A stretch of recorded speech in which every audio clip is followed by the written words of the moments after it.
Hello, good evening. This is Brother Benson Media, and today is Sunday.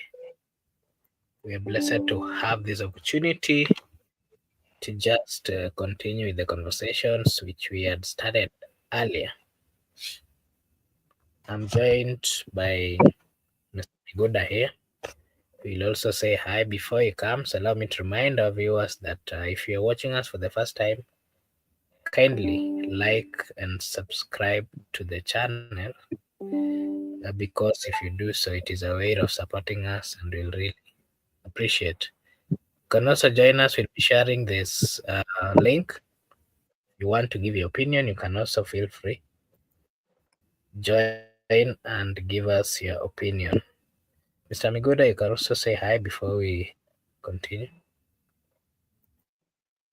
Hello, Makubura. Hello, everyone. For those people who are watching us for the first time, we appeal to you that here we say your opinion counts at Brother Benson Media. We incorporate each and every person's idea, and also we welcome you to the show. Karibuni sana.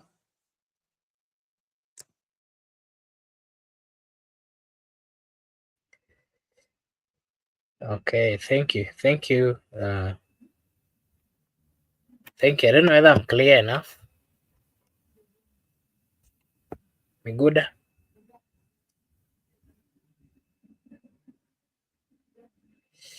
Okay, thank you. Yeah, so today we just want to have a discussion. More of what we are going to discuss is what happened yesterday.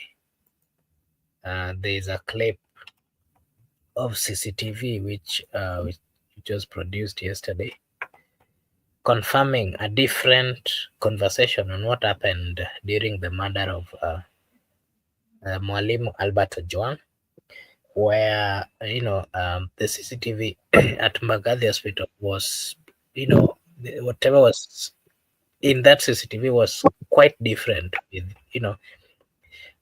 what the DCI had spoken about. And so that is part of what we want to discuss here tonight. And I can see our good cousin at the comment section, Judith Karetha. Hi, cousin. Hi. I hope you're doing good. Yeah, so Migura, what is your take? If you can remember very well, remember the DCI appeared before the Senate and also appeared before the National Assembly. And, under oath, he read a statement that according to him was truth of the matter, what really transpired in that particular day. And part of the chronology on how he was giving the update, he said that this gentleman, Albert, was, reported to have been kicking the walls at around 1:35, 1:37 p.m. at night. That is contrary to what the CCTV at Mbagathi was revealing. And, if you watch that CCTV at around exactly 1:34 p.m., they were exactly in this particular medical facility. And before they took this gentleman to the hospital for attendance, they took almost 15-20 minutes.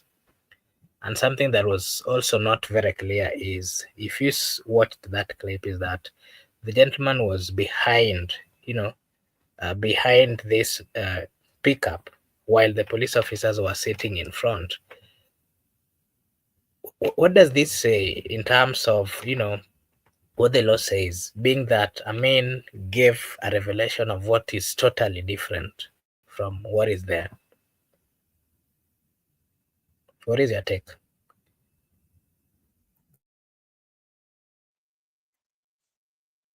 Amin has given a statement that contradicts what actually has been exposed by the CCTV footage.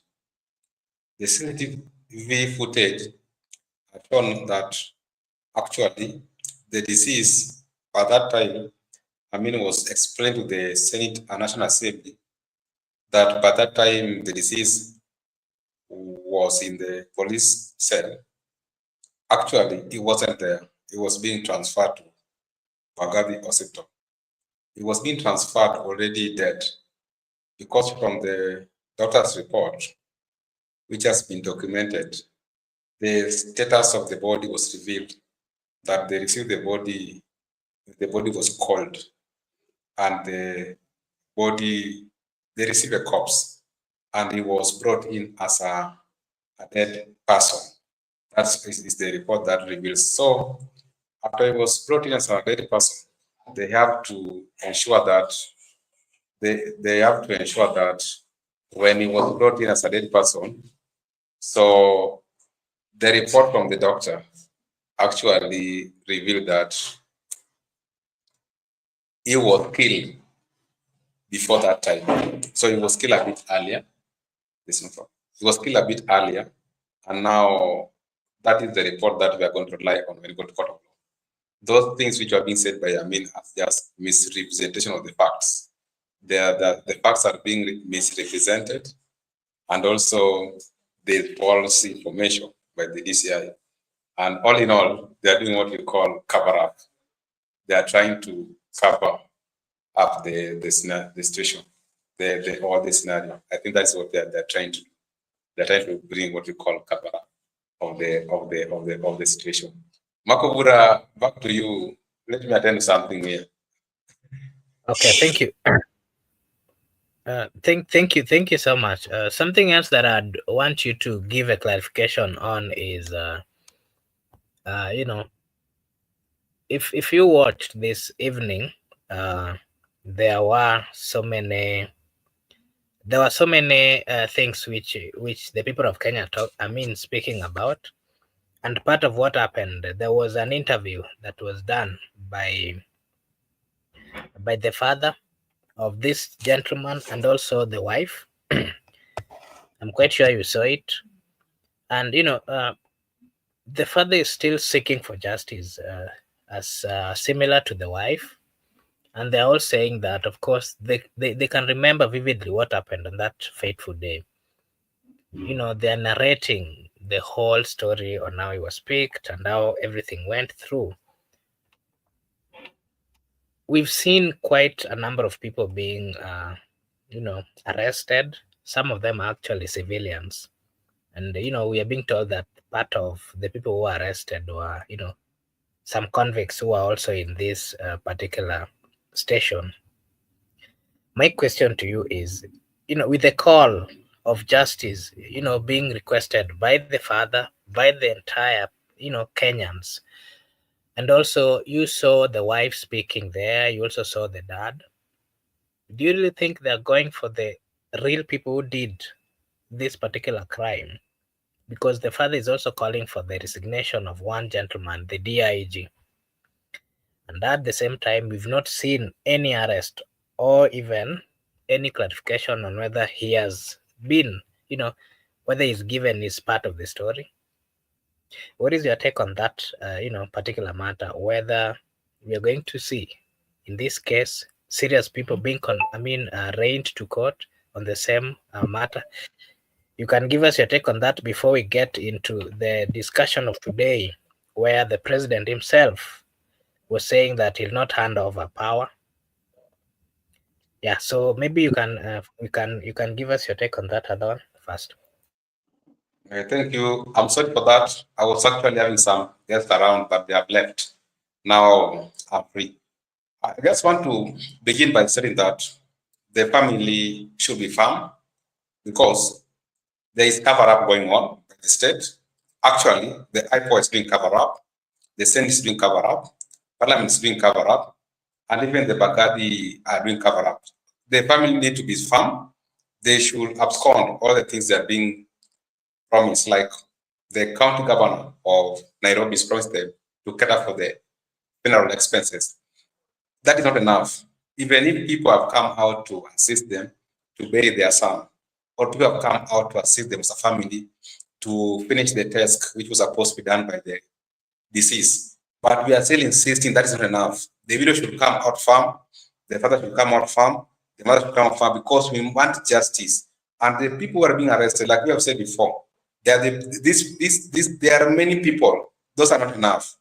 There's a chief suspect, who was the complainant in this case, up now he has not step aside. Up now he has not resigned. Kenyans are dissatisfied. The Kenyans will only be satisfied when we have allowed some people to step aside pending investigation. And let this high power not fail Kenyans, because right now they are failing us. The story which was given by is quite different from the report we are gathering from the Baghdad hospital. That's why I believe that there's cover up going on here. I'm glad because they cannot cover up this one. Each and every day we keep on getting new revelation from the incident. I believe that other than compensation, other than well wishers give them out goodies, or they are trying to contribute to the task which was left by the deceased. But the bottom line should be the deceased should get justice, and justice shall be done, and justice shall be seen done. That is what we still insist as the people of Kenya, because justice for Albert is justice for all of us. Justice for Albert is justice for the people who have been maimed and killed by the police officers. We still demand justice, and we are saying we demand that they should. And I'm glad because today the video was at the mainstream media demanding for the justice for the husband. Let them not, if they accept the offer from the state minus justice, they will compromise the spirit of the Kenyan people, because the Kenyan people want justice to be done and seen done. Therefore, they should not let this one go. Other than them as a family, also Kenyan people demand that justice. So in my conclusion, I believe that to me, it is not enough. Justice is not yet done to these people. The people should move swiftly and they should stop covering up the main suspect. They should stop covering up the people who are behind this incident. They should ensure that they bring justice to the family, the entire nation. That's the only way they can persuade the people that actually they were doing the right thing after the death of the deceased. But with the compensation, catering funeral expenses, giving the widow a job, or giving the father a job, or the mother, that is not enough to me. Miguda, you've spoken about giving the widow a job, and I'm quite sure you saw the clip by the governor of Nairobi. The governor was speaking of how, he's come out of his way to assist, and he said that he's given a job to the widow, to this the wife of the late gentleman Albert, and he's also saying that wametafuta kashamba huko Homa Bay. Mzee atakuwa anapata some, wamemjengea, I don't know kama watamtafutia kaploti. That is the word that he used. Is this a way that the government, of course, is trying to use, because that is the conversation out here. I don't know whether you've seen what is going on social media, that now that justice is not really there, they're trying to use the governor of Nairobi, to come and give hope to the family so that they may forget about the real justice that they are looking for. Is this a cover up by the national government through the governor? Because even the governor was saying that he knew this gentleman and that the gentleman was working, sometimes close to his people. And what we are also getting to learn is that this gentleman was fully based in, Coast, and he would partly visit his home area. And so, being that, the governor was speaking this was talking about this issue in an area where the people are not really aware of, this gentleman. Could it be a cover up by the government now that, they're not really getting where, the people of Kenya are not getting the reality?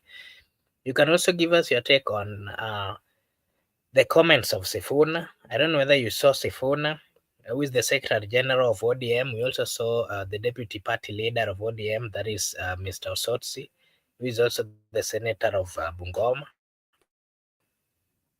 Vihiga. And also, we saw Governor Gladys Wanga. We saw Buyu.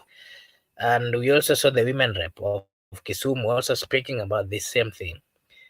But Sifuna and Osotsi were very particular that, in their, in their wordings, they specifically said that the the union between ODM and UDA collapsed. The MOU collapsed at the Central Police Station when this young gentleman was murdered by the police. And, and that is their stand. But in the other hand, we saw Gladys together with Buyu and the women rep of Kisumu saying that they are still in the broad-based government, and within the broad-based government, they are going to fight to get the justice. What is your take on these two conflicting statements from senior ODM party members? And also, what the governor of Nairobi is trying to do to the family of the late? Maybe your take? First, I want to respond to the issue by Nairobi governor, who is trying to come in to assist the family of the deceased.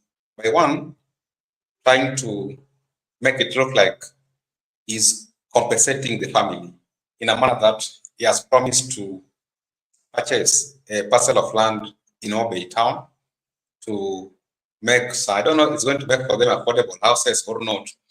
And also he has promised the widow a job. What is clear and must be clear is that no one was seeking for a job here. The widow never wanted a job. Who told him that people want a job here? No one is stressing the job. That one must be noted. Number two, no one was looking for an acre to build affordable houses or those things he wanted to do for the father. What is at stake is justice. We don't want those acres of land, those jobs. It's like you are compromising the family. You are compromising the victims. That is not enough. That's why I said what is at stake is justice. Justice must prevail to the family. Why can't they just arrest the perpetrators, charge them in a court of law, then convict them? Simple. That one is just enough to me. I don't mind how much they are going to contribute to the family. I don't mind the job. I don't mind the acres of land. What I must advocate for, and I must insist on, the perpetrators should be arrested, charged, convicted, and that I'll be happy. Kenyans will be happy. The family will be happy. But why must you give somebody a job, an acre of land, whatever you want to do for them, but the perpetrators are going to be scot-free? That is silly billy.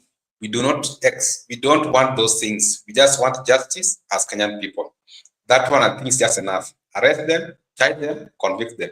That one will be enough. To respond to the issue of the conflicting views from the ODM party, I still subscribe to Sifuna. And I've been consistent. I've never, if you want two conflicting information from ODM, that is Raila speaking. Baba is speaking through the people. Baba cannot come out to speak. Baba confirmed to us when we were burying Omondo that Sifuna is the voice of the chairman, and information must come from the AC. So as for me, I do tend to believe Sifuna, and I've been believing Sifuna from the word go, because that the so-called MOU, it was drafted at Sifuna's office. So Sifuna has told us that thing is under the bridge. It means now, because one of the things they wrote down was to ensure that there is not going to be extrajudicial killings, there's not going to be abductions. But what has happened after MOU inside the police cell is a clear indication that they have gone contrary to what they saw as the ODM and UDA. So, in my view, I tend to subscribe to Sifuna's school of thoughts that Raila is speaking through Sifuna, but the other people also, they're trying to respond to Sifuna that we are in broad-based government. Even if we have things like what happened to our beloved friend, just shut up. We are in broad government. We are in broad-based government. But I like Sifuna's spirit. The only time I'll differ with Sifuna is when he will start to be a psychopath, is when he will start to be a praise and worship team. But provided it's not a praise and worship team, I support him fully. I subscribe to his opinions, his thoughts, his views, even whether we are in different chama. No, he's in ODM, but me, I'm partyless. But I like the way he has been firm. He has ensured that he has carried along the values of the party, ODM. Actually, he has represented that what we used to know about ODM. That's why I still insist that Baba is speaking through his phone. If you want to get information, listen to his phone. Don't listen to those people. Baba is speaking through his phone. And I told you here, two people, maybe one day time will indicate me. Babu Owino, Edwin Sifuna. These people do not make any political move minus consulting Baba. They usually consult Baba. As for me, I'm privy to the information because sometimes we have met. So Babu do not make any move minus consulting Baba.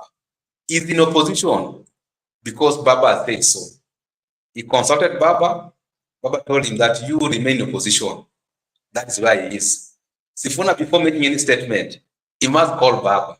Baba was very clear in that statement that go and condemn the act which was done by the police officers. That's exactly what he said. So I think that is what should be right, and that is what it should be.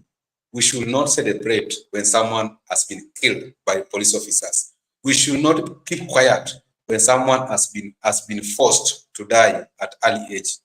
We should condemn and we should ask the people who are responsible to act swiftly to ensure that they have arrested and charged and convicted the criminals so that next time we don't experience such things. That's why I still believe on two things. Number one, like I've said before, justice for Albert Ojwang. Justice should not be compromised at this time. Justice should not be covered up by the state. And lastly, Sifuna should remain firm, and it should remain firm up to 2027, the way he said. Even though they are in broad-based government, but they should not allow atrocities to occur to the people. They should speak even inside government.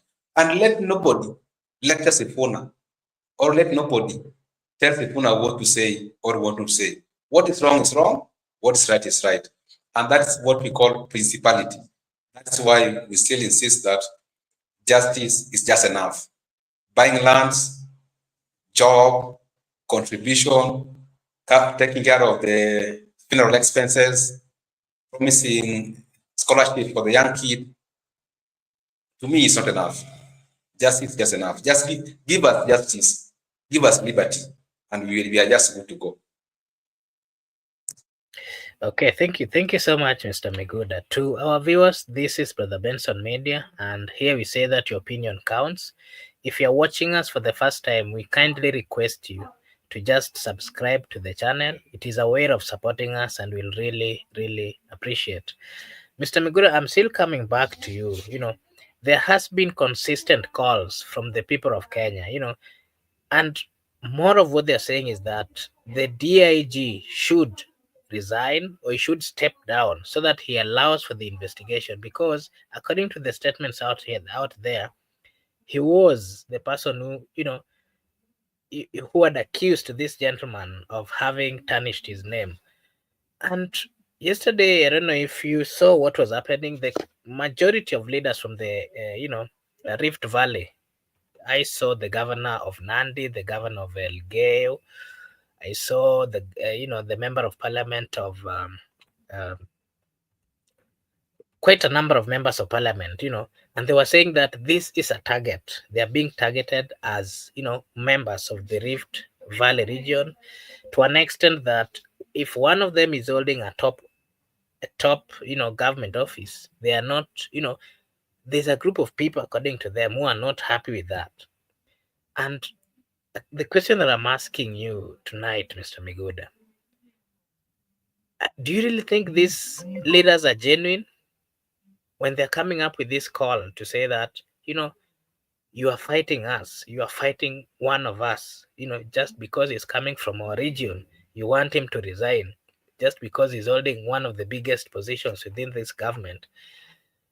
If let us start thinking this way. Do you really think we are going to get justice, Mr. Miguda? And why do you think such kind of comments should not be allowed in this particular time? You'll give us your take on that. At the same time, allow me to acknowledge the presence of our good friend Keep Real at the comment section. Thank you so much, Keep Real. And I've also shared a link. If you want to join and give your comment, you can just click the link. It will direct you to the studio. Allow me to also acknowledge the presence of Kiwanuk and Sereko. Thank you so much, good friend. Mr. Migura, what is your take on these comments coming from leaders from the Rift Valley region? Remember, this is a gentleman who had done really nothing, and he was killed in police cells. And the question is, how are we going to get justice as a people? And if leaders have started, looking at this, and they're saying that, we are being attacked as a community, I think this thing can happen to anybody. It doesn't really matter whether you're coming from this region or this region. What is your take, Mr. Migura, on that particular issue by the leaders and the quest by the people of Kenya to seek for justice for this, gentleman? No one is targeting any community here. No one is targeting any community. If you have committed any crime individually, you should be responsible. Do not take that burden to the community. Because we are peaceful. As a community, people are peaceful. You are peaceful. Me, I'm peaceful. Kenyans are peaceful. Why is that when you are committing a crime, you are alone? Or when you are stealing from government, from the public, you are alone. But when you are called out, you want to make it a community affair. I think that's why we are here. Because when people were charged with crimes against humanity, 2013 campaigns were based on they are targeting the Cubes and Kalenjins. So they have to come and join hands, and they spread that propaganda to the people that if you don't elect us, we are going to be hanged separately, which was not the case. This issue of community must stop. No one is targeting any community here, and even that one must apply to GACHAGUA. When he was impeached, he ran back that they are targeting Kikuyu's community. He's taking the burden to the community. The current president and the former also took that burden to the community. I believe that this has been an escape route for criminals, that once they have committed crimes and their leaders, they take the burden to the community so that they can be protected by the community that we are targeting one of us. And you ask your question, was the community at the scene of the crime? Was community complainant in the case? Was community, we saw CCTV footage, 3 police officers with the body at Bagadi Hospital. Did you see any Kalenjin community accompanying the body? I never saw them. I saw only 3 people. When they went to arrest Ojwang from home to Nairobi, did you see any Kalenjin going as a community to arrest Ojwang? Surely, those things should be of the past. No one is targeting any community. Kenyans are peaceful. We are good to go. We travel every day in this country. We are in Rift Valley, we are in Central, we intermarry, we relate very well, we are in same schools, we go to same hospitals, different doctors, different teachers, teaching our kids. We relate very well until we had a crisis from an individual carrying the burden of the community. Now it's becoming a community affair. Me, I don't do that politics of community, and even this issue whereby when you want to address your audience, you must bring the issue of community. We the Maasai, we the James, we the Samburu. No, just speak for yourself. Don't speak for the community. Who made you community spokesperson? No one made you community spokesperson. That's a very bad culture. As a young people, we should ensure that we transform that thought. Like I've said before, the criminals are known. Let the power do the right thing, and let the criminals also do the right thing. I don't want to mention them by name because you want that even if you try to publish their name, they are coming for you. So I think they should carry out the right thing to the people. But what is fundamental is that, and many Kenyans are seeking for, is justice. That once the main culprits have been arrested, charged, convicted, we can bury the young man in peace, and now we'll be happy because at least justice has been done to the deceased. But this issue of purchasing land to somebody, this issue of giving somebody a job, this issue of giving a kid a scholarship, those are cover-ups. Maybe they know how to cover up crimes, incidents. I still believe in that view that let us not play with this thing because it is beyond community. This is a national affair. This is not a community affair. Let us try to be civilized and carry out things in a civil manner, in a democratic manner, whereby even though we disagree ideologically, but it should not lead to an extent that by you kill someone, or maybe you arrest someone, you abduct someone, or for what reasons now? That does not change. Ojwang died not believing in the police. You cannot change that one even at his grave. He doesn't believe. Let us just play politics of the current century. Let us not try to apply those old tactics because that's not the way we are going to transform this country. So, Marco Bura, to answer your question, let us not carry our burdens to the community as an escape route. Let us face the law individually, the way the law it is.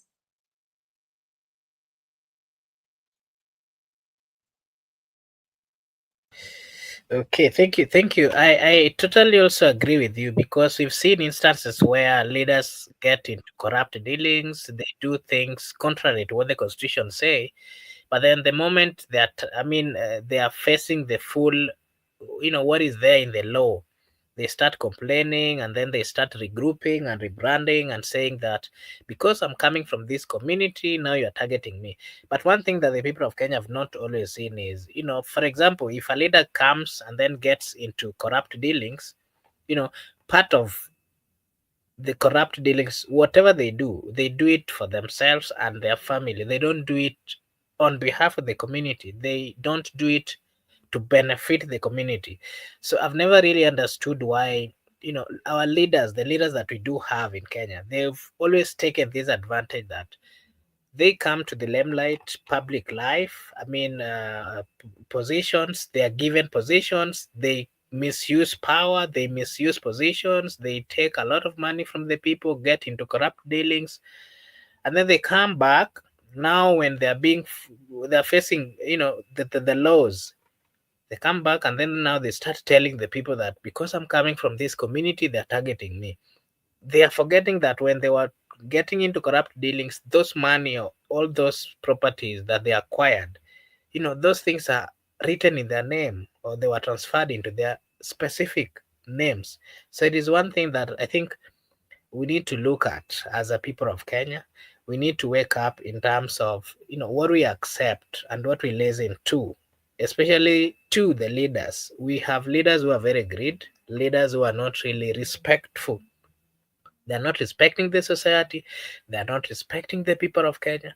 And it is one thing that we really need to look into as a people. If we really want to get a country that is favorable, a country that, each and every one of us will feel that we are at home, we are in a nice environment. Miguda, I'm also coming back to you with the comments of the PA of the president. I hear people call him the PA of the president. But before I get to that, allow me to acknowledge and to say a big thank you to everyone who is watching us tonight. We really say a big thank you. And if you have any comments, you can just write. You can engage us at the comment section. And I also request you, all of you who are watching, if you're watching for the first time, kindly just like and subscribe to the channel. If you do so, it is a way of supporting us and we'll really, really appreciate. Mr. Miguda, the PA of the president, Farouk Kibet, he has been going around and, he's been speaking like he's speaking on behalf of the president. And, this is a manner that so many Kenyans have had issues with because he's been questioned that on whose behalf is he speaking? Of course, he's speaking on behalf of the president, probably because he's a PA of the president. And more of the question that the people of Kenya are asking is, the PA of the president has also gotten into politics and is like a politician. The other day, he was in Ukambani and he was telling Kalonzo that he should join the president's side because, according to him, Kalonzo is a good gentleman who understands politics and how politics is played. But while if he continues, being on the opposition side, he might lose the focus. And today again, he's been speaking and advising leaders to support the president, and most of the time we've also seen him going for rambages, and he's been giving a lot of monies, millions of money. And part of the question that the people of Kenya are asking is, him and the deputy president and quite a number of politicians, if they would be using this money to assist in helping the lives of the people of Kenya, then it would be a good thing. The people are even questioning the sources of money that they are using. My question to you is, the PA of the president, the people are asking, he's speaking on whose behalf? He's giving commands on whose behalf? And one of the things that he spoke about, that people are speaking about in the social medias, on what happened in June 25th, and it is one thing that the Gen Zs and the youths have said that on that particular day, of course, they will be marking that particular day, and it would be like a remembrance of what happened on that particular day. And we've seen some politicians also have gotten that advantage and they've come out, and what they're saying is that they are calling for, according to them, they're saying that on that particular day it would be a holiday. And I saw the former deputy president Rigathi Gachagua saying that on June 25th it would be a holiday. I've also seen quite a number of activists, the likes of Boniface Mwangi, also saying that on that particular day it would be a holiday. And my question to you is, we saw the PA of the president coming out and saying that there is no holiday that is going to be there on 25th of June, and that Gachagua is a nobody, and that those who are planning for those demonstrations, they will see the full force of of this government. Before you give me your take, allow me to welcome our good friend Kipril. Karibu sana Kipril. Hello. Tumefurahi kukuona. Hi. Maybe Thank I let Kipril give his take on that first, and then you can come in, Mr. Miguda. Kipril, karibu, say hi and give us your take. Yeah, how you doing? My take on which topic? Farouk Kibet? Yeah, on Farouk Kibet saying that there's going to be no demonstration or on 25th of June, and he's also gone to quite a number of counties, and he's saying that he's trying to tell. The other day was in Ukambani, he's telling Kalonzo that he needs to join the president's side, and that if he continues being in the opposition side, relating with the likes of Gachagua, is not going to go anywhere.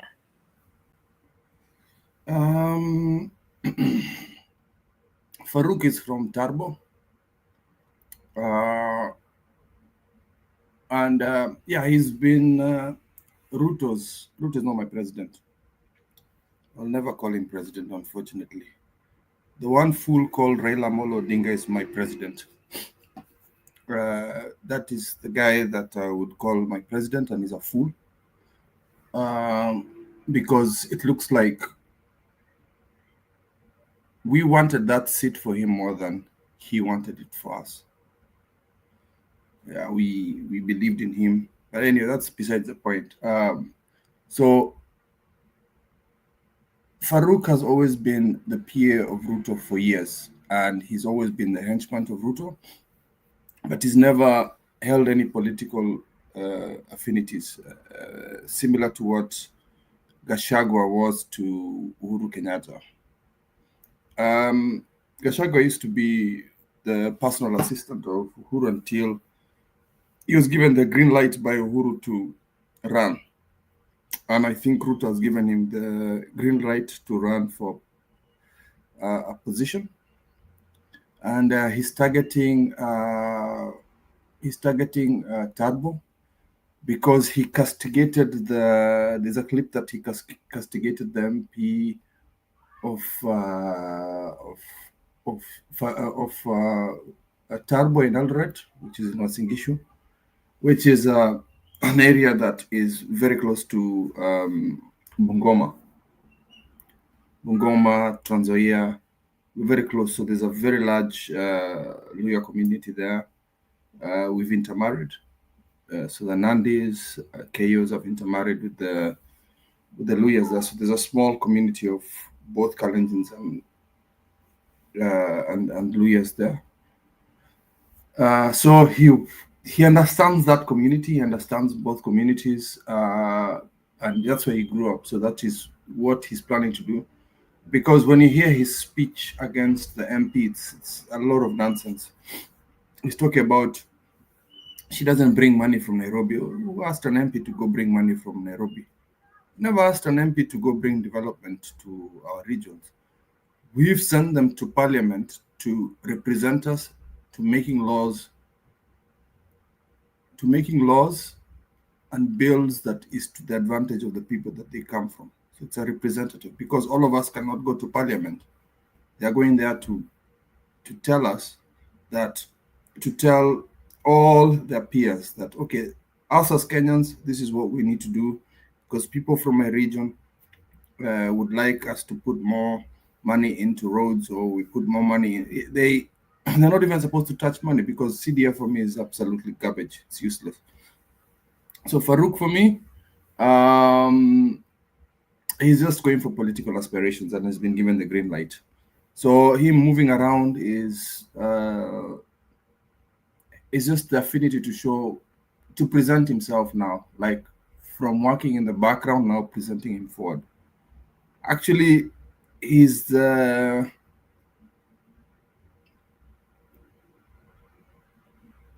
he's the handler for Kindiki. He was the handler for GACHAGUA. He commands. He's actually the chief executive of all the cabinet secretaries in Kenya. He's the one who tells them what to do, where to do, or what to steal. So for me, don't mind him. Don't look too much in him. I know a lot of us fear him because of rumors of the things that he has done that scare us. So the alleged crimes he has committed against humanity.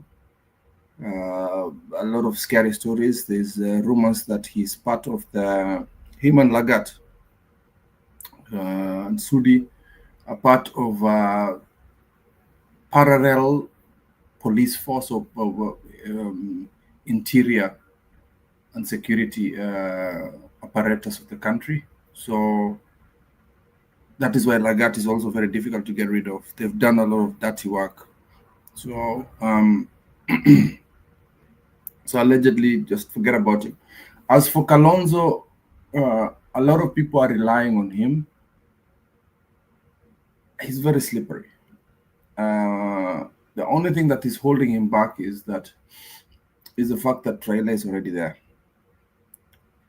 And if Raila is already there, his pride will not allow it. But if he's given 2 billion, let's say 2 billion, he'll jump ship and go and work with them, get a couple of ministerial positions. He'll jump. So Kenyans, don't you see, we have this savior complex. I have the same disease. Raila tusaidie, oh, Raila tatakuja. Then last minute he does this, We're expecting this savior complex in Kenya. But what I like, the focus that has been happening from the late Ojwang, He has refused to die. Albert Ojwang has refused to die. And I like that the fact that this is people driven, it's not politically driven. We don't care what politicians are saying, because they're going to say absolutely garbage. The first thing they're all asking for is the resignation of Lagat. We don't want resignation. We want justice. Oh, we're going to give you little goodies like, no, a man's life has gone. It's not about, we should stop focusing on, oh, his father, or his daughter, his kid, or his wife, or all this stuff. No, no, no. He lost his life. It's about Albert Ojwang. Let's put the family on the side for now. Let's talk about justice for Ojwang losing his life. We can deal with the family later on. Pole ko familia, but a man just lost his life, and we're not fighting for justice for him. And it's not, we can't call it the ultimate sacrifice. What was he sacrificed for? What was he killed for? He didn't fight anything. He apparently made a comment on X, and that gives you the reason to kill him. No. No. Justice for Albert Ojwang. And we don't want small fish. We want big heads rolling. Who ordered for that man to be killed? Even if it was accidental, I don't care. Accident or no accident. You brought him from Homa Bay. Accident ya kumchapa, you beat him too much. So what? You beat him too much. It was an accident. Hatutaki pole. It means you are treating your fellow Kenyans maliciously. Kuja kutumiza.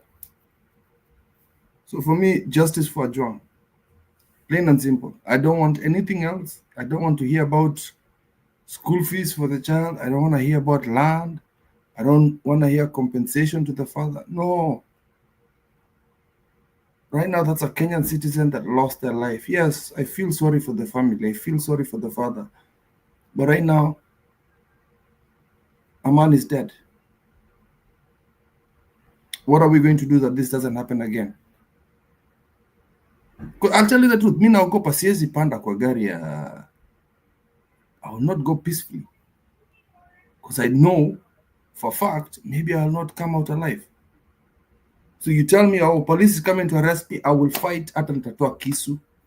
I will do everything not to get on that vehicle.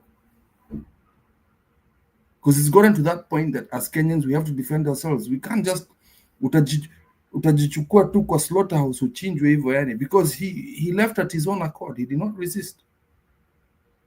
So they're telling us being arrested by police means you might die. So why don't I just fight for my life? That is the message they're telling Kenyans. That is what they're telling me. Since ipande hiyo gari, I might not be alive tomorrow. That is how scary it is when we hear the voice of that young man.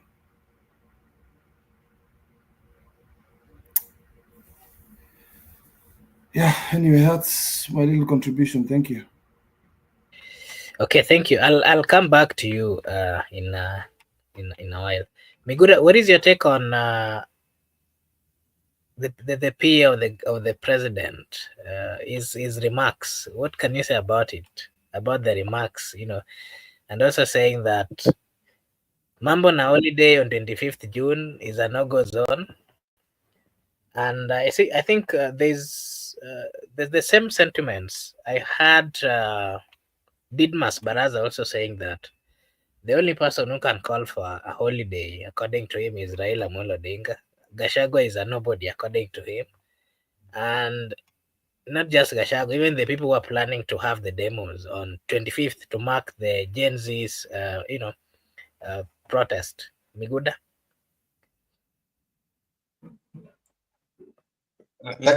And No. Miguda, there's also a comment here that maybe you can give your take on. Engineer George Wanjau is saying, in our constitution, power belongs to the people. Do you have any other than the one given by the constitution, Kiulizo 2, Maybe you can also give your take on that. Just leave it at the screen. I'll conclude with that question. Just like our guest Pip has put it very clear about the PA of the president, and you know me very well. I can't discuss him. I don't even know him, and I don't have anything I can talk about because me, I know Mr. William Ruto about his P. That is his own affair with the PA. I don't know him, but I just want to say one thing concerning the issue of Mchango. This country cannot be developed by Mchango. That's why it was very clear that allocation and appropriation of the budget is done by the National Assembly. There was no way in the constitution that someone's PA should go across the country, Mchango, develop Kenya. That one we don't want. Let us follow the constitution. And the issue of the 25th June, the forthcoming peaceful demonstration by the Gen Z. I just want to respond to your question, not to him. To your question is that he is not the constitution. He cannot stop what constitution says that. The constitution is very clear that each and everyone has a right to peacefully and armed demonstrate, picket, assembly, and present demands to the authority. That is what the constitution has stated. So nobody can contradict what is the constitution. So by him coming out and telling people, Mutaona, is just an individual. It's not the constitution. So we only uphold the constitution. We don't uphold anybody. We just uphold and respect the constitution. I want to respond to the issue of Engineer George K. Wanjau. I think George K. Wanjau is trying to ask concerning the topic of the day. And just like he has asked that in our constitution, power belongs to the people. Do you have any other than the one given by the constitution?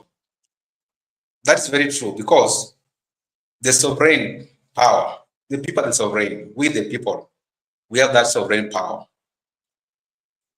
Why we are Kenyans, it is because of us the people, not even the constitution.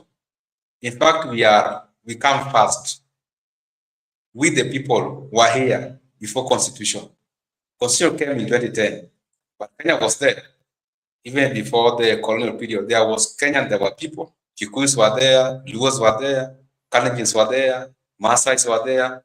So we are the sovereign, not the constitution. We are the sovereign, the people. So we have that sovereign power. Then after the people, now we have the constitution. The constitution is the supreme law of the land. The constitution is not sovereign. The people are the sovereign. Then the constitution is the supreme law of the land. We come first, then the constitution. But by the power given to our leaders, it has been delegated by the same people, we, the sovereign people, by exercising our democratic right to elect them at polling stations. We are delegating that sovereign power to them. So they are having what is called delegated power, not sovereign power. Sovereign power vests with us. They have delegated power, and we can recall them at any time if we like to do so. That one must be understood. So if anybody said that I will not hand over power, as who? That power has been delegated to you. It belongs to the people. The sovereign power is the people. What we have is called delegated power. The people can recall it back to them. So let us not confuse citizens. It's very clear that the sovereign power is the people. The people are sovereign. You as a leader, what you have is delegated power, period. This issue of coming to try to make citizens look like you are the sovereign. No. No one is sovereign in this country. The people are the sovereign. You are just a leader who has been elected by the sovereign power. So let us also, even as leaders, we should be responsible. We should not mislead citizens. We should be factual that I'm having a delegated power by the people. And you must exercise it in accordance with the constitution. That's what I was saying. Somebody who is not even elected. You are calling somebody here, someone's PA. I don't know him. Me, I don't know him. Someone's PA has got no delegated power. Then telling people that we will stop demonstration. It's not the constitution.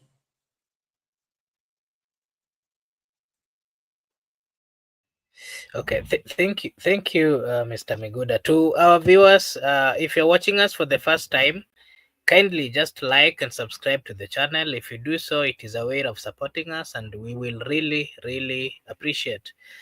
Mr. Miguda, on the issue of demonstration, which is planned for 25th June to mark the Gen Z's, demonstration, which happened last year. We've seen leaders coming out and speaking differently. I want you to give your take on that before we get into the comments of the president that he will not hand over power to people that, according to him, is saying that hawajafika kile kiwango. So I'll get to that in a few. We saw Boniface Mwangi. Boniface Mwangi said that there is going to be a demonstration on 25th to mark the fallen Gen Zs. We saw GACHAGUA also made the same, but of course, even if they did not speak about it, it is something that has been planned by the youths. Is something that people are talking about, the Gen Zs themselves. And so I think even these leaders, as much as they were coming out to say that there is going to be, it is just because it's something that is automatic. They're just trying to, ride on that wave. GACHAGUA spoke about it, that it is going to be there. The opposition leaders also say that it is going to be there, and that they will attend. But of course, the side of the government, of course, led by the PA, similar gentleman, Farouk, is saying that it is not going to happen. Didmas Baraza is also saying it is not going to happen. Maybe you can give us your take on what you think about this the demonstration that is coming forth, led by the Gen Zs to mark those who died in the last, demonstration. And also the comment of this particular gentleman that the people of Kenya, of course, are trying to question from which side is he getting his powers. Before you come in, allow me to acknowledge the presence of Shadrach Matui on the comment section. Thank you so much, Shadrach, for finding time to join us and also to comment. Allow me to also acknowledge the presence of Mabella, number 1. Thank you so much at the comment section. We really appreciate. To everyone who is watching, if you're watching us for the first time, we request you to kindly just like and subscribe to the channel. If you do so, it is a way of supporting us, and we will really appreciate. Mr. Miguda.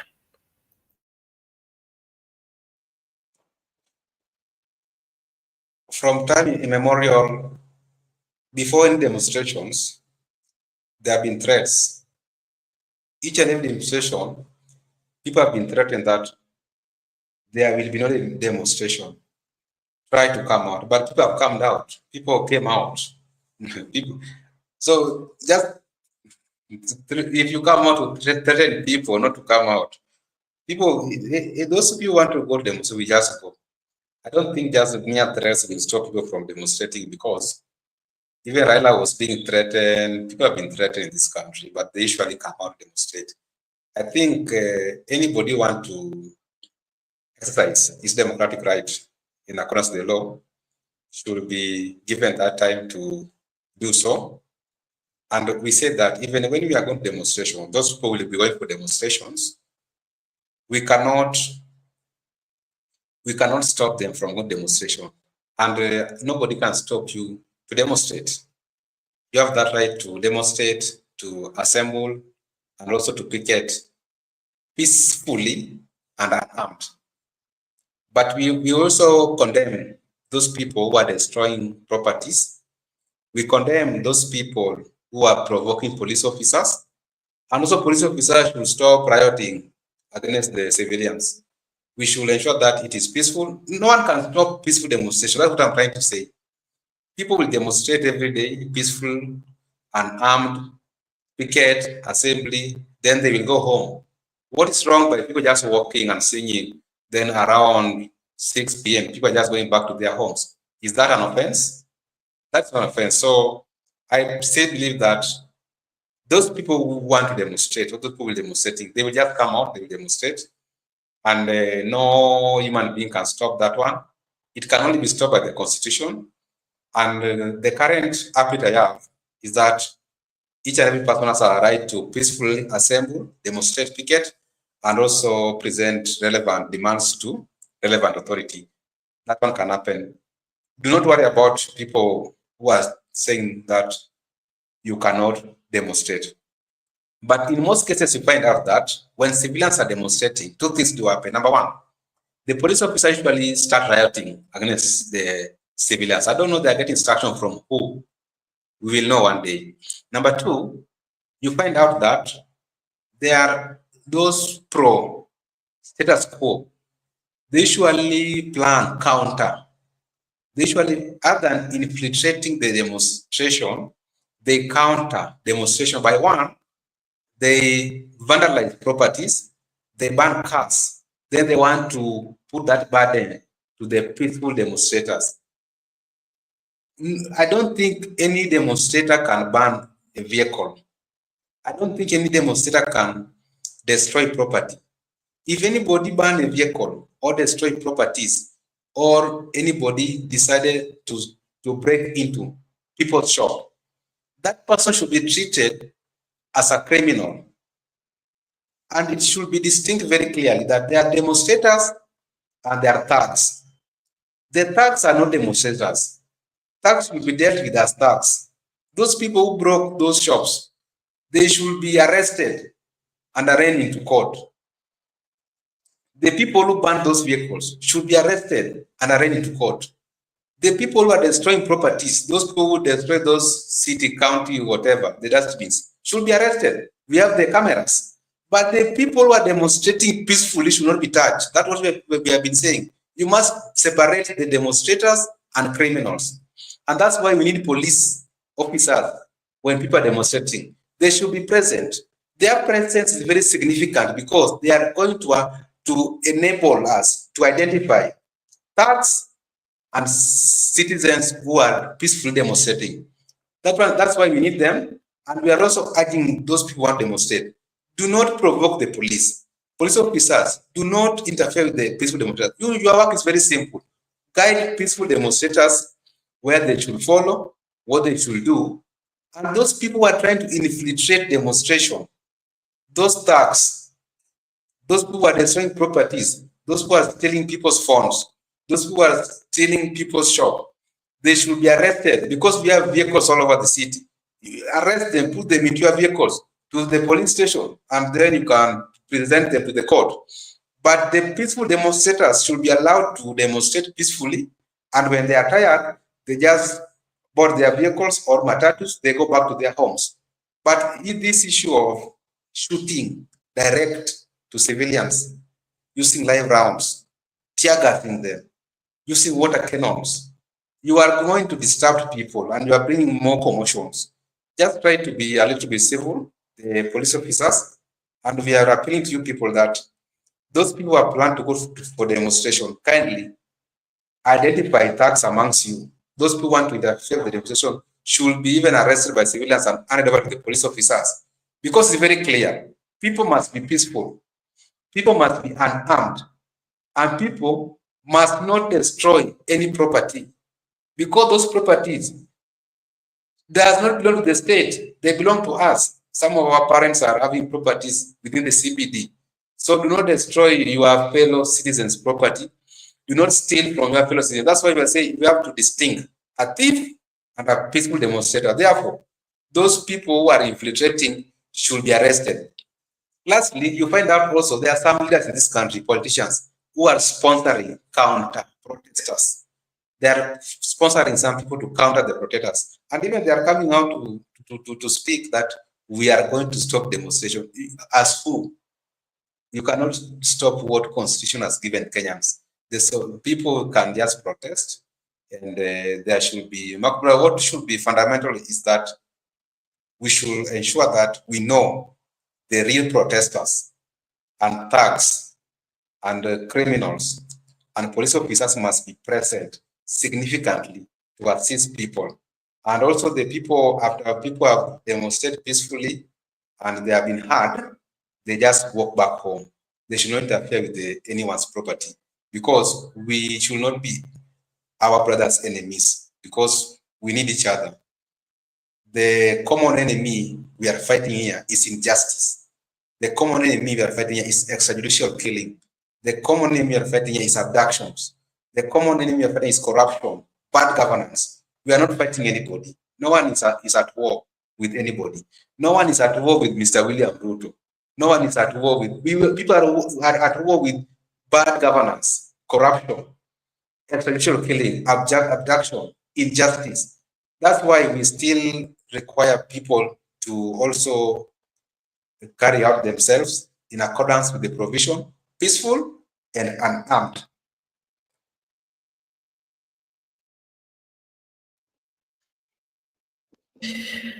Okay, thank you so much, Mr. Migura. And Mabella here is saying, what's your take on Sifuna's words? I don't know whether you'll repeat that to him. And I can also see our good friend Benson over here. Hi Benson, how are you? Niko salama. Habari gani kakangu? Tuko salama, tunashukuru. Yeah, labda kabla, before we get into this topic of I will not hand over power. Yeah. President was giving such comments. I don't know whether you've been following us. We've spoken about quite a number of things, of course, starting from the injustice, the justice request that the people of Kenya are asking, particularly for the gentleman who lost his life. And also we are seeing Governor Sakaja, of course, trying to come up, and of course through the government, they're trying to give some goodies to the family. And there's a group of Kenyans who are saying that these are diversionary tactics that they are using to so that they don't give justice to the family. And also we've spoken about the planned demonstration by the Gen Zs that the former deputy president is saying that there will be, of course, together with the opposition members, they're saying there will be a demonstration on 25th to mark the Gen Z's protest. And, there is also quite a number of leaders led by the peer of the president, Farouk Kibet, and also Didmas Baraza, saying that there will be no demonstration. Maybe your take? I can also see someone here called Simba Natembe. I don't know. Okay. Asante sana kakangu kwa hayo swali nzuri, lakini ningependa kuchukua nafasi hii kusalimia ndugu yangu. Naona leo ni kama yeye ni kasisi. Tujawahi muona, labda tujui mabadiliko. Labda atatuambia nini kimebadilika leo. Naona kama anakaa kama kasisi. Asante sana. Kulingana na swali ambao umeuliza, kwa matamshi ambayo yalitolewa na Mheshimiwa Rais. Unajua katiba ya Kenya iko na kipengele ambapo inaeleza kuwa wananchi ambao ndio wako na the people, they have the power to elect whoever they want to elect. And that's why you find that when people go to election, people will elect you based on the manifesto. It doesn't, the constitution does not care who is being elected, provided you can sell your manifesto to the people. And if you win the election, the due process is supposed to be done. So I think what the president was saying, that maybe the people who are going to be handed power, they don't know what they're talking about. But like, the constitution allows that. That's why when you go to the competition, everybody sells their ideas.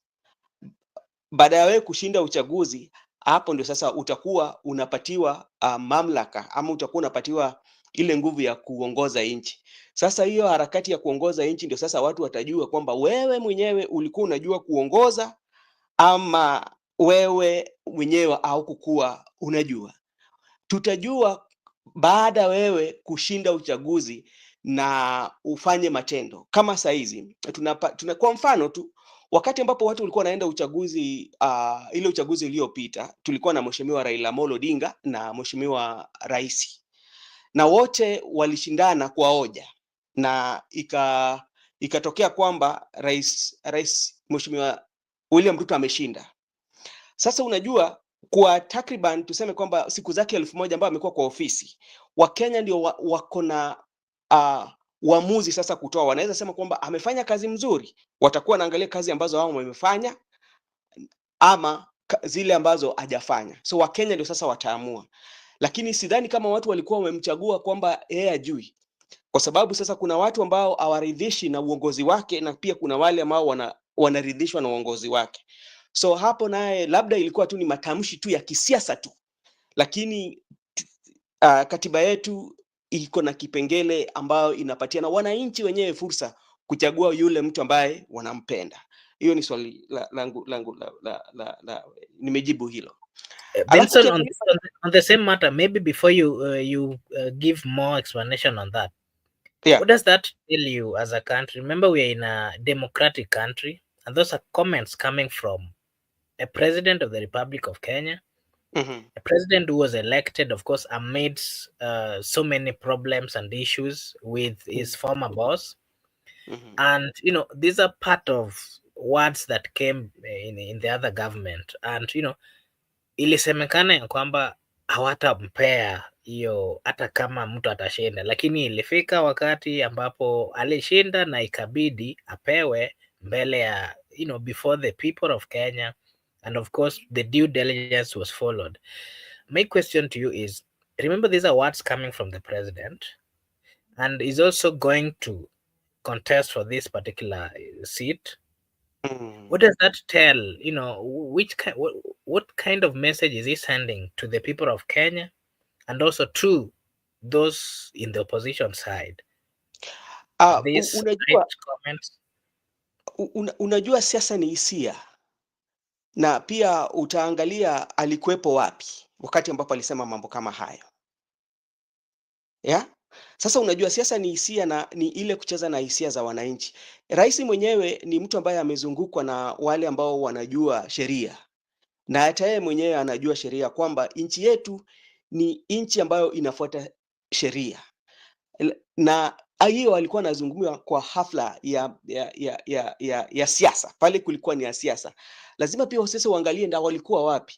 Lakini ukiangalia katika mazungumzo yao, rais alisema hayo, lakini kwa hao maviongozi wote ambapo walikuwa pale, ni kiongozi tu mmoja ambao alizungumzia mambo ya kikatili ambao kilitokea kwa kule kijana. Hata rais mwenyewe hakuzungumzia mambo ambayo inaendelea kuhusu kifo cha huyo kijana. So inakwambia ni kwamba tu ni siasa, ni eneo gani yuko na unazungumza na watu wa gani. Yeah. Lakini yeye mwenyewe anajua, na pia siasa pia unataka kujua wale mapinzani wako ambao labda wale ambao unashindana nao kwa sasa, kwa hoja sasa, au watasema nini. Na unakumbuka hapo vile vile baada ya kusema hivyo utapata Mheshimiwa Rigathi Gachagua pia yeye akamuelezea ni siasa tu, yeah? Ni siasa tu, na ni ile tu kucheza na hisia za watu ama kufurahisha wale watu ambao wako karibu na wewe ama wale ambao wanakufuatilia sana. Okay, the other day, I don't know if you can remember, there were some comments by, of course, Rigathi Gachagua about, you know, trying to equate what would happen should they rig the 2027 election. And he was actually summoned by, you know, what is the name of this group? Truth and Justice, whatever. And, you know, he was being told that such kind of comments are divisive and can also cause, you know, a lot of problems to the country. Do you think, from where you sit, are we then being equal when Gachagua was called to give statement on expand on what he was speaking about? The comments that, of course, the president spoke about, of course, they are divisive. They can cause a lot of confusion in the country, and also even, you know, people to start, you know, getting into questions which are not really necessary. What is your take? Does the comments warrant him being caught. Na ndio baada hapo tu ndakurudisha tu, kwa sababu mimi sasa naangalia katika tuseme kwamba mazingira yetu ambao ama msingi ambao sisi wenyewe tumeweka katika siasa. Unajua siasa zetu ni siasa za ukabila, na unapata kwamba hayo maneno ambayo Rigathi Gachagua alisema, mtu anaweza itafsiri venye yeye mwenyewe anaona kama ni sawa, kwa sababu wale ambao wanamshabikia Rigathi Gachagua, mheshimiwa Rigathi Gachagua, wanaona kwamba Rigathi Gachagua alikuwa ni sahihi kusema maneno kama hayo, hakukuwa amekosea. Lakini wale ambao hawamshabikii Rigathi Gachagua, ambao ni adui wake kisiasa, wanaona kwamba maneno ambayo alikuwa amesema ni maneno ambayo yanachochea. Lakini ukiangazia kule nyuma, kuna baadhi ya viongozi ambao pia wamesema maneno tu kama hayo ambayo mheshimiwa Rigathi Gachagua alisema, lakini unapata kwamba hao walikuwa hawajakosea. So tu ni ile tu siasa, kujua siasa inaenda aje, na kutafuta pia tunasema wafuasi, kwa sababu kama uko kwa ile mrengo wa Rigathi Gachagua utaona kwamba ni sahihi, lakini kama uko katika ile mrengo wa broad based government utaona kwamba hiyo si sahihi. Kwa sababu gani? Kila mtu anataka ashinde, ama kila mtu anataka kuwe na wafuasi wengi, lakini sasa utapata jambo lile mwanasiasa atasema, ule mpinzani wake ataichukua na ataisema vile vile ili apate wafuasi wengi tu. Ni siasa tu za kawaida. Lakini kuna pia zingine zinasemwa ambapo kwa kweli zinaweza leta shida, lakini najua pia Wakenya pia wamekomaa. Ukiangalia kizazi kipya hii ambayo ipo, hii kizazi kimekomaa, kinajua ni nini wanataka. Kuna maneno ambayo labda unaweza waambia ni ile wawezi nunua, kwa sababu unaona kwamba wanakuambia sisi hatuwezi utuuzia uoga, kwa sababu wanajua ni uongozi gani ambao sisi tunataka. Utakuwa wanasema wataki uongozi wa kikabila, wanataka uongozi wa umoja, wanataka ile lazima kiongozi ajibike. So kuna wale baadhi ya watu ambao wanaelewa na kwamba ni hii tu ni ile siasa ambao wamekuwa wakicheza kwa muda mrefu tu katika siasa zetu. Na labda nikizungumzia maneno ya gavana wa Nairobi, unajua inakera sana kwa sababu ukiangalia maneno kama haya ya Ojwang ni tofauti sana, kwa sababu ni kitu ambacho kimekuja kikaletwa na utandawazi. Ni kitu ambacho sasa inazungumziwa na ulimwengu, lakini pia kuna wale ambao labda wamepoteza maisha yao kwa njia tatanishi, ambapo pia hao pia wako na wake, watoto, mababa, unaona, ambapo pia wanataka mahitaji kama hayo. Na ukisema kwamba unataka kumpatia kazi, unapatia kazi kwa sababu ako na zile vigezo ambao zinatakikana kuwe nayo, ama unampatia kazi kwa sababu mume wake ameuliwa kikatili? Ni swali ndio nafaa tuulize hivyo. Hata huyu baba unamnunulia ama unamjengea pahali ambao anaweza kuwa anapata riziki kidogo, kwa sababu ile utendo ya unyama ambao mtoto wake alipitia, ama kwa nini unafanya hivyo? Tuseme kwamba si vizuri kusaidiana, ni vizuri, lakini inafaa ikue katika wakati ambao inaofaa. Kwa saa hizi unapata kila mtu inafaa wanataka haki itendeke, lakini kama wakati watu wanataka haki, lakini wewe unakuja ile mbali unasema kwamba you are talking about compensation, you are talking about compensation. How many people who have died and you've not compensated them? Why are we talking about compensation? Compensation is a good thing, but you are bringing at the wrong time, So let's fight for justice. If everybody is calling for justice, wacha mtu apate haki yake, na baada ya kupata haki yake basi ukuje umsaidie. Na kusaidia pia kama angekuwa ni mtu ambaye hataki kuenda na upepo, naweza sema hivyo. Kwa sasa tunatafsiri ni upepo. Ungekuwa unaifanya kimya kimya. Kimya. Unaona, unafanya kimya kimya, watu wakuje kujua ule mkwe bwana gavana wa Nairobi kampatia kazi kisirisiri tu, watu wajue ule siku hizi anafanya pale. Lakini kama wewe unakuja unasema waziwazi. Unajua ni kama ile, nyinyi ndio watu ambao mnasoma Biblia, wanasema Mafarisayo ambao wanaenda wanapiga kelele. Unaona hivyo, ni Mungu alikataa hayo, na Mungu pia anasema mkono wa kulia ikitoa ile ingine sijue kwa sababu hii inaenda na upepo. Mimi kwa maoni yangu inaenda na upepo, kwa sababu kuna pia wale vizazi ambao walikuwa wamepoteza watoto wao. Hao utawafanyia nini? Umewaandikisha kazi? Sasa hiyo ndio jambo ambalo mimi naweza toa. Okay, thank you so much Brother Ben. And Mabela anasema Kiswahili chako kiko juu sana, anashangazwa, anauliza ni wapi ulikisoma hiki Kiswahili kitamu? Labda utampeleka hiyo shule ndio pia yeye akuje akaizungumuze kwa ufasaha. Si kusoma, ni ile tu kutia bidii. Unapata saa zile uko kwa, nasema kwamba ukipata nafasi kidogo unaenda pale unachukua hizi vitabu za ambao zimeandikwa na Waswahili unazisoma ili ujue, kwa sababu unajua sisi kama Waafrika tunapata tunasahau sana kimila zetu. Unapata hata wakati tulikuwa tunaenda shule, unapata kwa shule wanakuambia hapa naye ni kizungu tu, lazima useme tu kizungu tu. Na unapata hata kwa mashule zetu hatufundishwi lugha ya mama, na ambapo ni muhimu watu tu wajui, kwa sababu watu wanasema kwamba ukijua lugha ya mama ni kwamba labda wewe dunia inakuacha, hauendi na mfumo na wakati. Lakini lugha ya mama ni muhimu, ambapo tunakosoa sana wale ambao walikuja wakatoa hiyo mfumo katika shule zetu. Lugha ya mama ni muhimu kabisa, kwa sababu unapata ukijua lugha ya mama unaweza hata andika barua.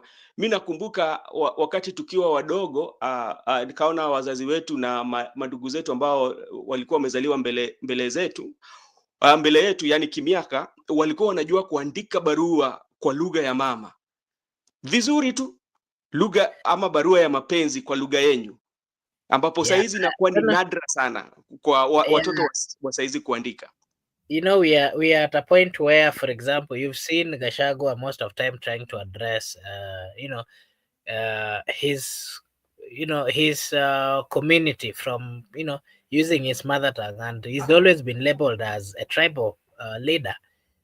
To an extent that part of the reason why he was impeached, if you can remember, he was being told that he speaks much of mother tongue. So ni kama pia I don't know how to explain that. Maybe you can weza tuambia hiyo, and then tutapea Miguda pia nafasi atuambie haya maneno ya Mr. President yako vipi kulingana na sheria, the Constitution 2010 that was that is currently in use. Okay, asante sana ndugu yangu. Unajua ukizungumza katika kabila yako, sisemi kwamba wewe ni ukabila, lakini unapata kwamba kitu ambacho sana tuseme kwamba wanasiasa wamezidi wametushinda nayo, ni kwamba jambo lolote ambalo tunasema tu ni siasa, na mimi ni ukabila. Hakuna mtu si mkabila, kila mtu mkabila, na mtu lazima apende nchi yake ama apende kabila yake, kwa sababu unafurahia ukabila wako. Lakini siasa ndio wanasiasa ni wamekuja na mambo kama hayo, na inakuwa ni jambo ambalo ni rahisi sana wananchi hisia zao kutumika. So mimi tu naweza sema hivyo kwa sasa. Na usalimie Askofu Miguda, atatuambia atuombee pia. Very well, and allow me to also acknowledge the presence of Eric Ayaga at the comment section. Eric Ayaga, it's been a while. Sijui mambo ilienda vipi, umepotea sana. Sijui, you need to come back so that we can have a discussion, Eric Ayaga. It's been a while, umepotea sana. Miguda, what is your take on I will not hand over power?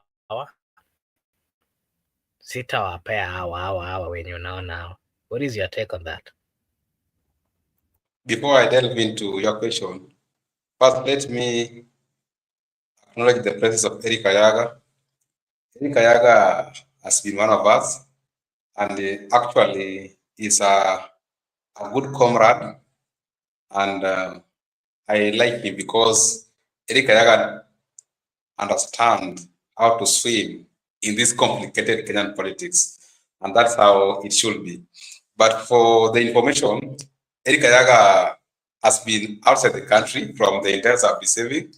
I think, I don't know whether he was in Uganda or Tanzania. I don't know whether he was working for the NIS. He was representing the NIS. He was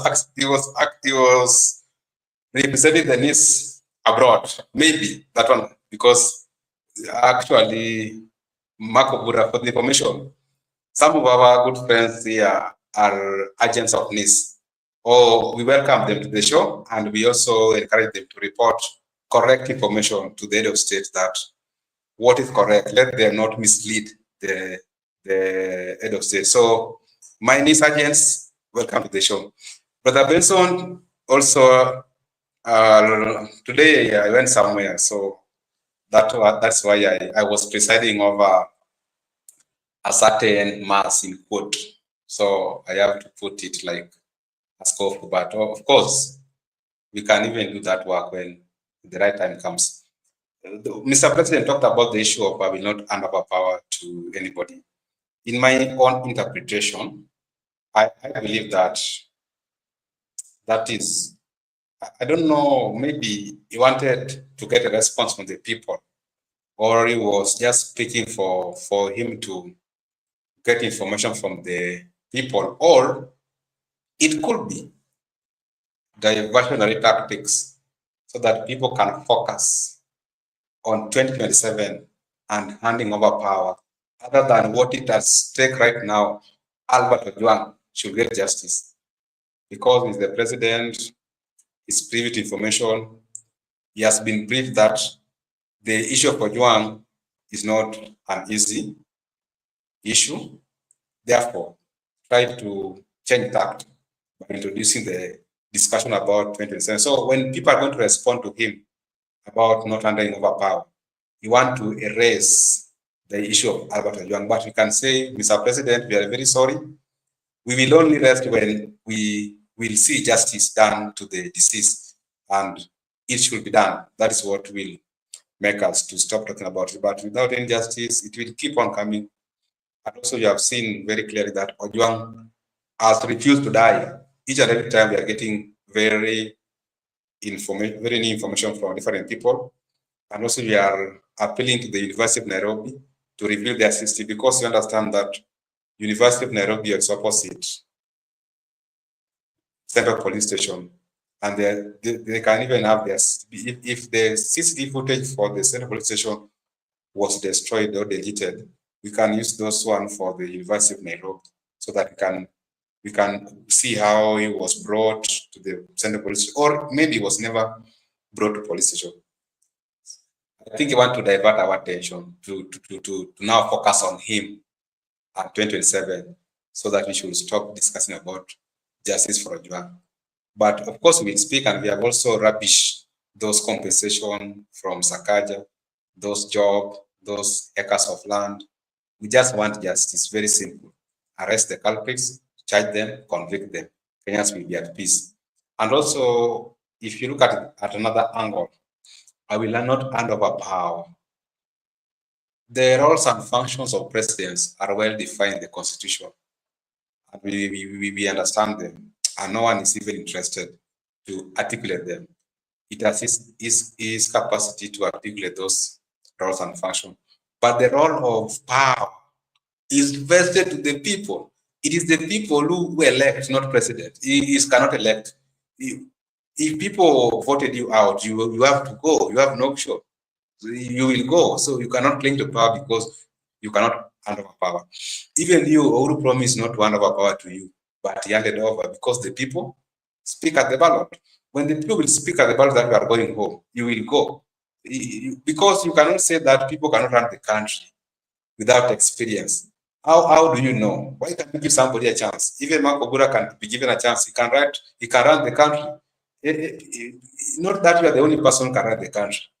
Kenyans are there who can run the country. The problem has always been they have not been given opportunity. But if you allow them to run the country, you are not the absolute king who knows everything. No, there are people who can do it better than you. So what I know that when people speak at ballot that you are not going to be re-elected, you have to leave. You have no option because the people are sovereign, not you. The issue of handing over power is not with the leaders. These leaders, they have taken everything to be theirs. It is the people who will vote, not you. You people, when people speak that my good friend, go home, just pack your things and go home. When people elected you, well and good.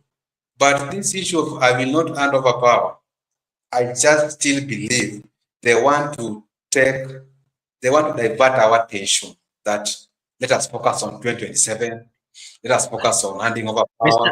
power and get the issue Mr. of Miguda, Honestly, I want to ask you a question on the same on what you've just spoken about. And maybe before I ask you, allow me to acknowledge the presence of Caroline and the comment section. Caroline is saying Kasongo is trying to avoid Albert's issue by bringing nonsensical statements. Just that's exactly according to what you are saying. There's also George Maina who is saying, want to see Wajinga? And that brings me to this question. If you remember what happened during the last general election, the president and the deputy were not really in good terms. And we remember those who are on the side of the president saying that they have all the instruments of power, they have, work on a system. And for that reason, part of the reasons why they never really did much in terms of securing the votes is that they thought they had the system. But above all, William Ruto came from nowhere and, he won the election. And, people were expecting that as much as he won, someone else who was closer to the system would be announced. And that did not happen. And, at long last, we saw the president, William Samoei Ruto, being sworn in as the president of the Republic of Kenya. Do you think we've gotten to a point where, for example, him is now the president? Should he contest with someone and then he's squarely defeated? Do you think he can refuse to hand over power? Mr. Miguda, you can give us your take on that. Allow me to also acknowledge the presence of Manhi saying Christmas party loading. Allow me to request Manhi, George Maina, and also Caroline that if they're watching us for the first time, we request them to kindly just subscribe to the channel. If you do so, it is a way of supporting us. And, we will really appreciate. We do have this kind of conversations. Therefore, we just request you that if you're watching us for the first time, just kindly just like and subscribe to the channel and really, really appreciate. Mabelo here is saying it is true that Kaja and Lagat are going out and Masengeli will take over. Yeah, so what is your take on that? What does the constitution talks about on that particular matter? Allow me to also acknowledge the presence of Mato Makadets on the comment section. Thank you so much, Mato, for coming. Miguda? okay. I want to say hello to Mato Makandes. Those are our comrades, and also Mabella number one. Also Joseph. I think he's the one called Joseph. Before I respond to your question, there's also Anthony Gachucha at the comment section. Thank you so much, Anthony, for finding time to also join us. Anthony is saying, remember, the power is for the people. Even Uhuru said the same case. Anthony, before you leave, kindly just like and subscribe to our channel, and we really appreciate. You can proceed, Miguda. Thank you, Marco Buda. I just wanted to say that before I respond to your question, I was concluding my point that Mr. President has talked about not handing over power to a people or a person. It's the same thing. Regarding GACHAGUA said, if you rig election in 2027, 2007 will look like a Christmas party. Then they castigated Rigiji, they call him all sorts of names. But President has just said he will not hand over power to the people. These are the same statement. Why can't they castigate Mr. President and also call him the same names? Because you cannot cling to power. Because that's like you are predicting that even if you lose, you are not going to get out of the state house. But now to respond to your question, Marco Bura, you have asked me about if he can cling to power if people do not re-elect him. I can assure you, Marco Bura, and we have said this, let us have our weapons. We are going to war. Let us have IDs, those who do not have IDs, and also those who have not registered as voters, kindly do register. This is going to be a war, and when you are going to a war, you must have weapons. And our main weapon is the Quora. I think the ID is the weapon. Because we are a democratic state, we are not violent, we don't want to do anything outside the constitution. When elections are called out, Kenyans should come out in large number and vote for the reforms. And once Kenyans will speak at the ballot, because it's very clear, election is done and dusted at the polling station. We don't need Obamas of Kenya, we don't need any of those things. Once we have people have walked to the polling station and cast their ballot, that's how we will end our story. And if he is not re-elected, he will not cling to power. He will just go, and he can only cling to power when people re-elected him. Because me personally, I don't believe that if somebody is not elected can cling to power. I believe the power of the people. If the people can speak loud at ballot, I'm convinced that no one can interfere with those elections. Because if someone interfere with those elections, they know the repercussion. Let people not lose hope, or people start like someone is telling you that I will not hand over power, you start to grow cold feet. So let us just be sober as Kenyans. And when we know that we want reforms in this country, let us just come out in large numbers and also correct our country once and for all. I just want to respond to what Mabella number 1, Joseph, asked, because he's our panelist. It's very important for me to respond to him. Actually, I've given my submission about Sifuna, but let me now also try to clarify for him, because he has succeeded. In my honest opinion, I believe that Sifuna is speaking Baba's language. Like we have said before, Baba is speaking through the people. If you hear Sifuna speaking, Raila is speaking. If we hear those Osorsi speaking, Raila is speaking. If we hear Arati speaking, Raila is speaking. Raila doesn't come out to speak by himself. He speaks through the people. So the MOU was actually drafted at Sifuna's office, that is the Senate. And Sifuna said that they are done with the MOU, because one of the things they agreed upon was there shall be no extrajudicial killings and abduction.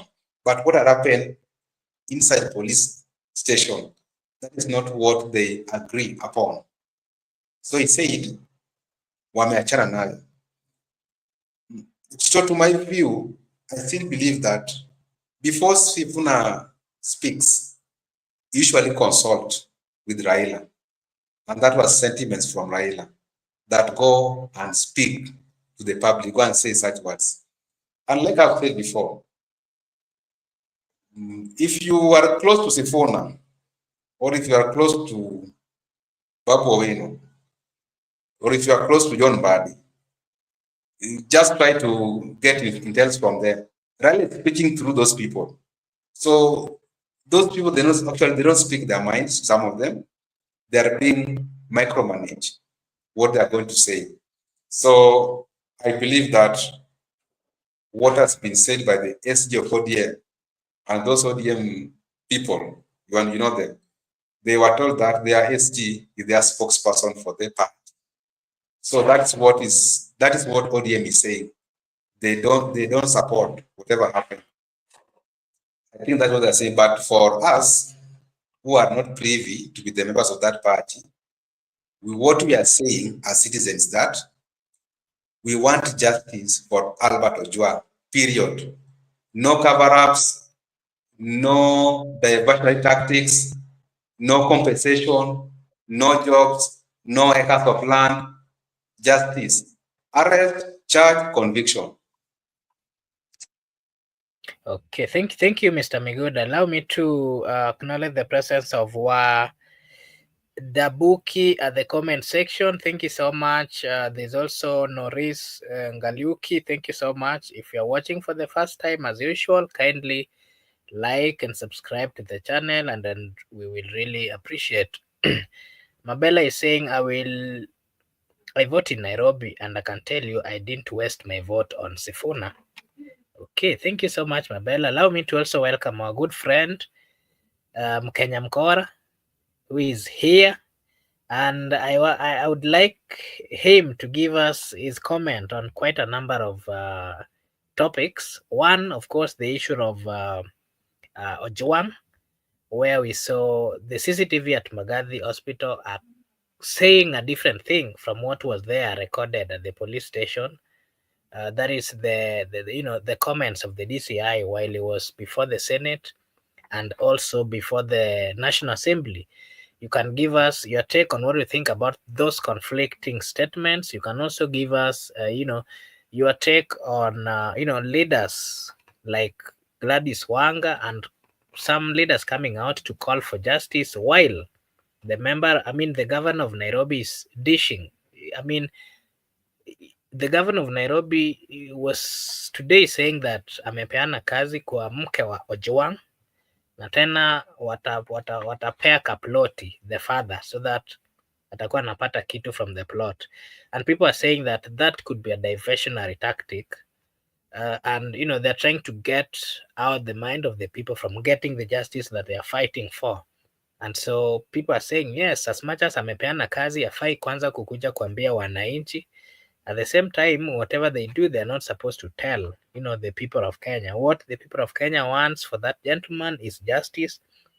You can also give us your comment on the president saying that I will not hand over power to, the likes of course, those in the opposition side. And also we saw leaders from Kalenjin community, led by the governor of Nandi, and the governor of Elgeyo Marakwet. They were saying that they are being targeted as a community and that DIG should not resign. There is someone coming from the area who is holding a top position in the government. What is your take, Mkenya Mkora? Wewe umeniandikia ilitwaje a whole paragraph. Because I know you are a smart gentleman. You will give your views without fear of contradiction, or yeah. So Yeah, I don't fear anyone. Mimi, at some point unajua, in Kalenjin they say I keep up. They don't say I give up. you They keep say up. I keep up. Yeah. I kept up Okay. a long time ago. But let me start with this. Just to start, as I fathom all those umenipatia, umenipatia topic mingi. But hey, I just want to say thank you guys for always being here. I just wanna just have a just thankful place of saying thank you for always you guys and the job that you're doing. It's a big job that is not just changing the trajectory of the politics and the trajectory of understanding what happens, not just in Kenya, but in Africa. It's moving to places. I've seen Watuko, some friends from not Kenya, who actually are coming back to talk about these shows that we do. this show that you're doing, my brother. That in itself, I want to say thank you for taking your time. Asanteni sana, nashukuru.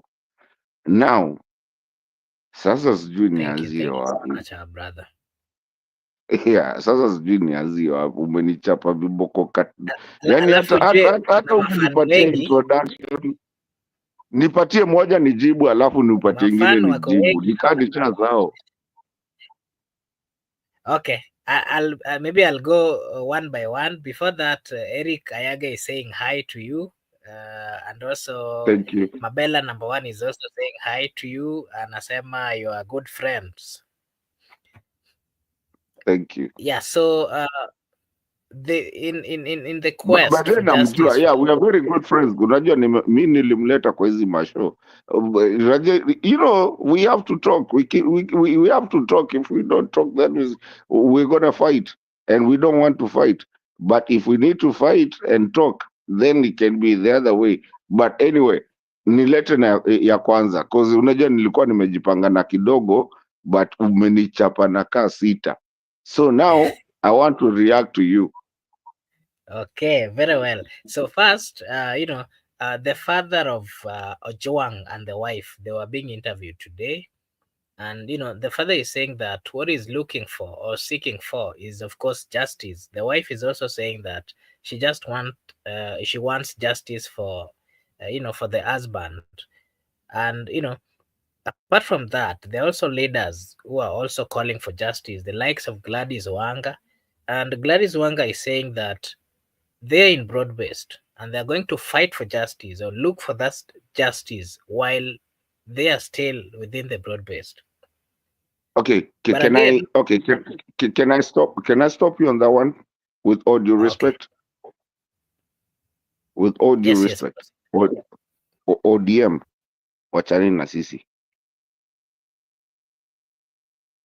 we are done. okay, yeah. I don't know whether you Sawa. also saw. I Sijui kama unanielewa, tunasema ODM, get we are done. that. And let me explain myself. ODM, we are done. Story yenye mnafanya huko na mabroad base zenyu, nyinyi kaeni huko. By the way, do what you have to do. I mean, there's just a few characters that we can pick from there that are leaders. ODM and actually, let me just, maybe what I'm about to say ita counter hizo questions zingine ulikuwa nazo. Africa and Kenya is not playing with superficial leaders or wannabe career leaders. We are done. Imeenda. So whether you are ODM, whether you are from sijui Homa Bay, whether you are from Ukambani, whether you are whatever, either stay on your career group or become a public servant. We are not going to be playing this thing that mtu wetu hata hii Gachagua tuchukui. We are not buying, we are not boarding.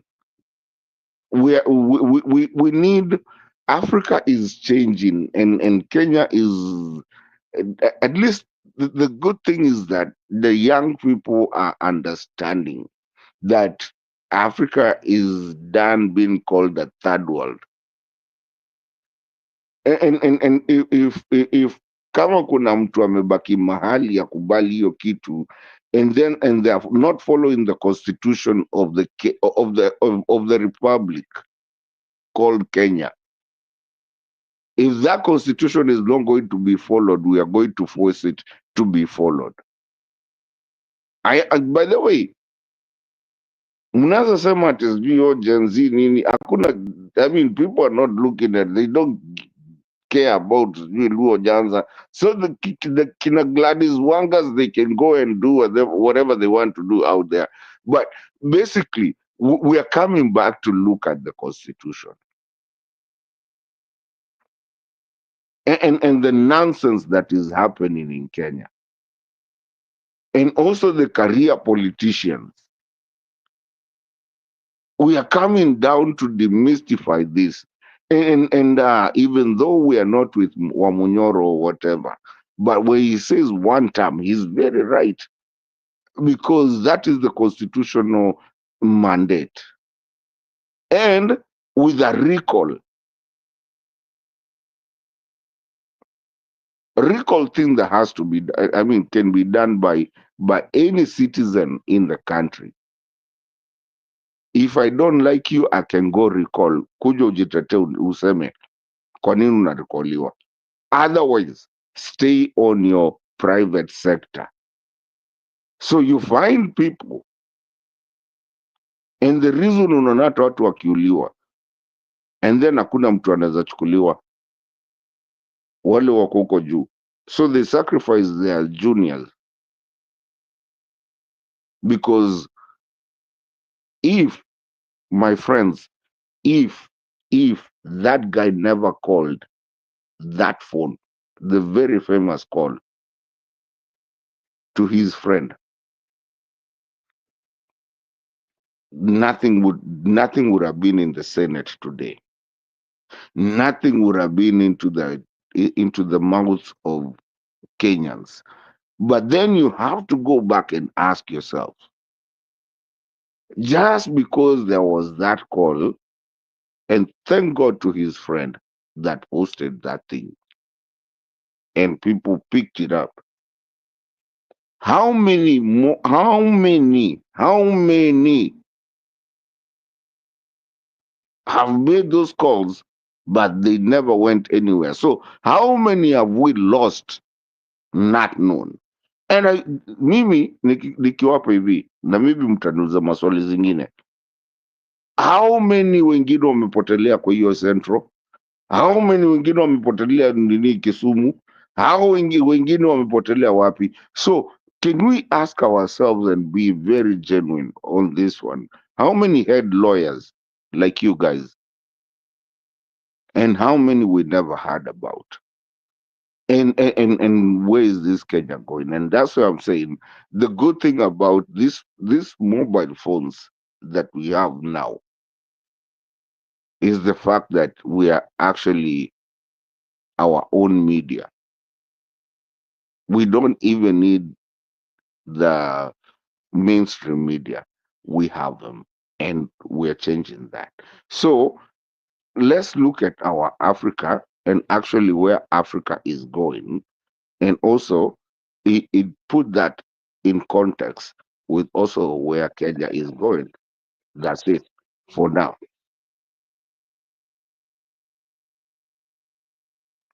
Okay, thank you, Kenya Mkora. Something else that is coming up is the issue of CCTV at Mbagathi Hospital. You know, it's revealing something totally different from what the DCI had read before the National Assembly, before the Senate, and Bro, can I add, because you had asked me a couple of questions, and that was one of the questions that I forgot. Okay, yes, can we call this BS? Please forgive my language. There's nowhere CCTV nini itapotelea kwa police station.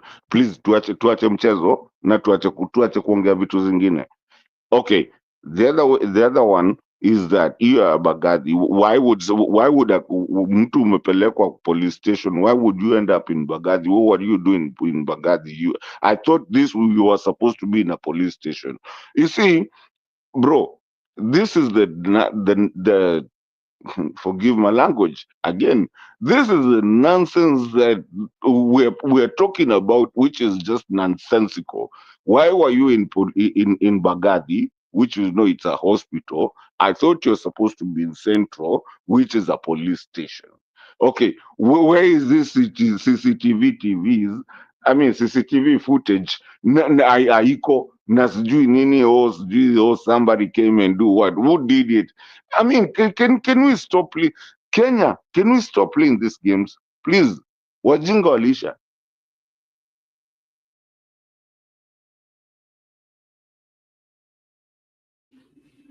okay. Thank you, Mkenya Mkora. I don't know whether you saw the CCTV ile ya Mbagathi Hospital. It was saying that this gentleman was taken there at around 1:35, 36 p.m. That is at night. And within that time, if you watch that clip, they took almost 20 minutes before this gentleman was taken to the hospital, where he was then later on confirmed dead. And if you watch that clip again, you know, the police that had taken him to this hospital, the gentleman or the body was alone at the back of the pickup, while the 3 police officers were in front of this particular vehicle. Lakini Mark, have you seen the CCTV yourself and seen the guy? Yeah, I've seen the one for Mbagathi Hospital, but the one for police station, Central Police Station, is not yet there. So you know what the DCI said while he was at the National Assembly. He said that it was recorded that at 1:36, this gentleman was alive and he was kicking the walls of these cells, and that is contradicting what is being shown at Mbagathi Hospital, because the CCTV at Mbagathi is saying that at 1:34 they were already in Mbagathi Hospital and they were on the waiting bay for almost 20 minutes. And all this time the gentleman had died. It is contrary to what was said, because they were saying that the gentleman was rushed to Mbagathi while he was still alive. And even by the term that they used, it was rushed. When someone is rushed, immediately they reach the hospital, he would be taken directly to the hospital for checkup. But this is a situation where they arrived there, and then he was not removed from that vehicle for almost 20 minutes. I don't know whether you saw that clip. Mkenya Mkora? I did, but it's Baba, there's nothing that is adding up on this whole thing. Yeah, hakuna kitu ina add up. Let me just be honest.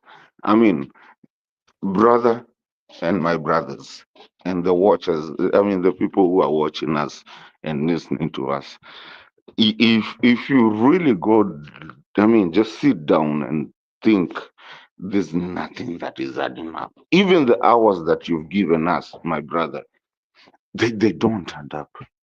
Hakuna, please. I mean, I think maybe, me in my own thinking and in my own analysis, I think it's come to a point of where serious conversation has, not even conversation. We've heard them, mtu wa kuiba kuku akishikwa. It has come to a point where we need now to arrest big people so that we can follow our constitution. I don't know what you guys think, but I'm very mad at this. And I'm asking myself, which one is, how many have gone unnoticed? But again, we still have this constitution. Na story ya kupigwa, by the way, mtaniambia nyinyi, I saw a lady, and kudos to her, a hero. I saw a lady unmask a police. Why would you be a policeman with a mask? What are you hiding? Again, and I want to, Nani Mark, I want you to ask these two people. I mean, to ask people this. Why is it that we still have seen other jurisdictions? I mean, of course, tuliongea story ya jurisdiction, which was really jurisdiction yake ilikuwaga Homa Bay. We don't understand venye alifika Nairobi. Okay, lakini why do we have people who are nimeona in states, other places where that to the CID, or I mean, it's okay to have a police officer not wearing police uniform, I mean, being on civilian, because they are investigators.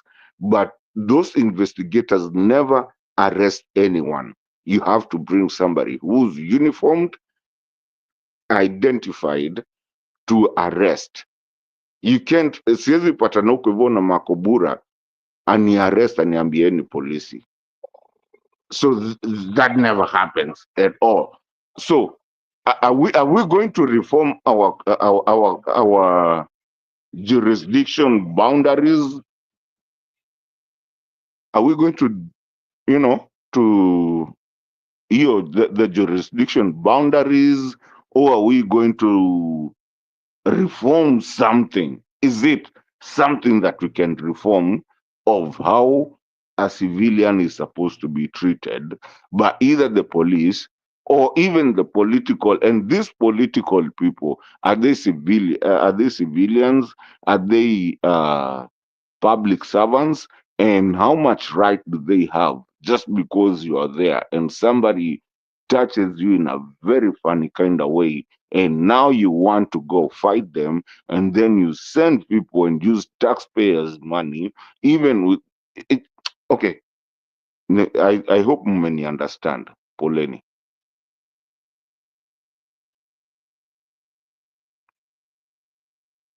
Back to you. Back to you, sir. Okay.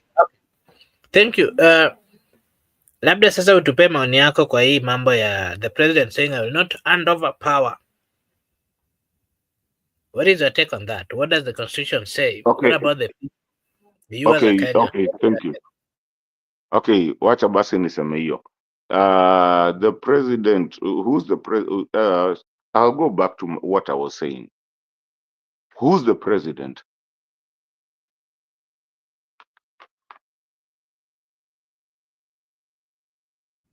William Swali Samoei kwako. Ruto. William Samoei Ruto is the president of the Republic of Kenya. William Samoei Ruto is not the president of Kenya. He is there by the virtue of the Republic of Kenya.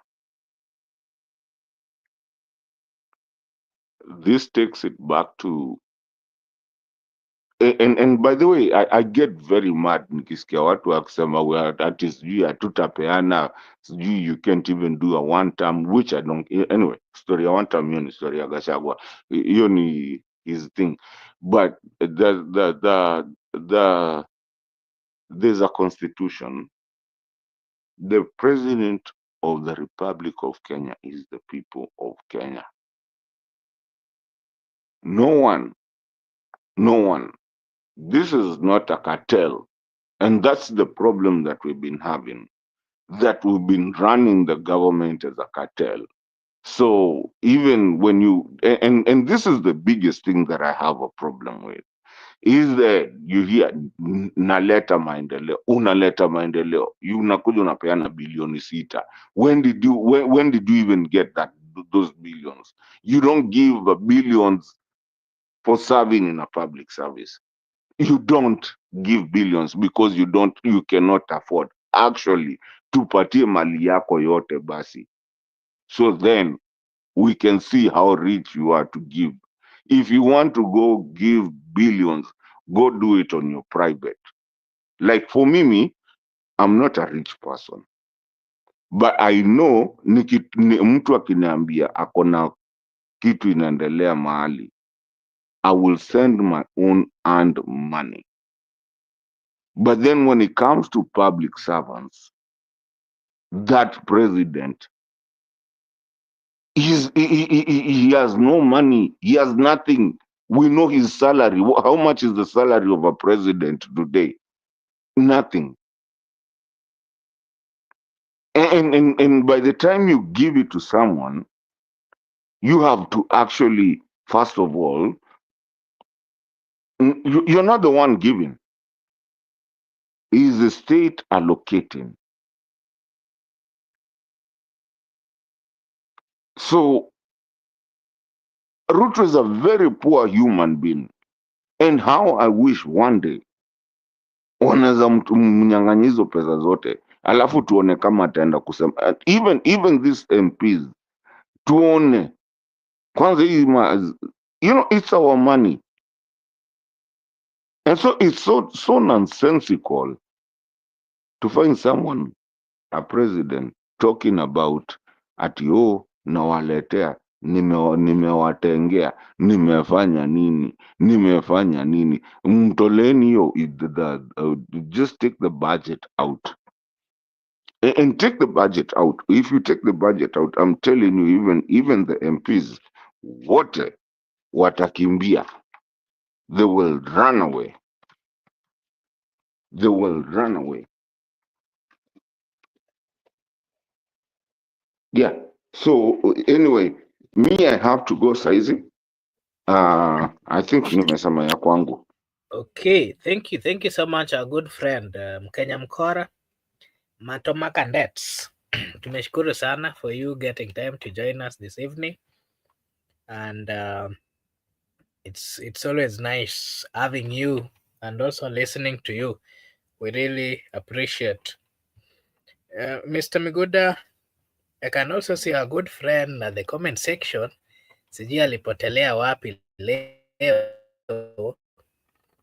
Joseph Kariuki anasema Mato, umesema Ruto ana nini? Ana by the way, I partly agree with Mato because today I saw what was happening. I saw the governor of Mugoma coming out and saying that asante sana rais, umetupea hii pesa, sijui umetuletea nini. And then back in my mind I was asking myself questions.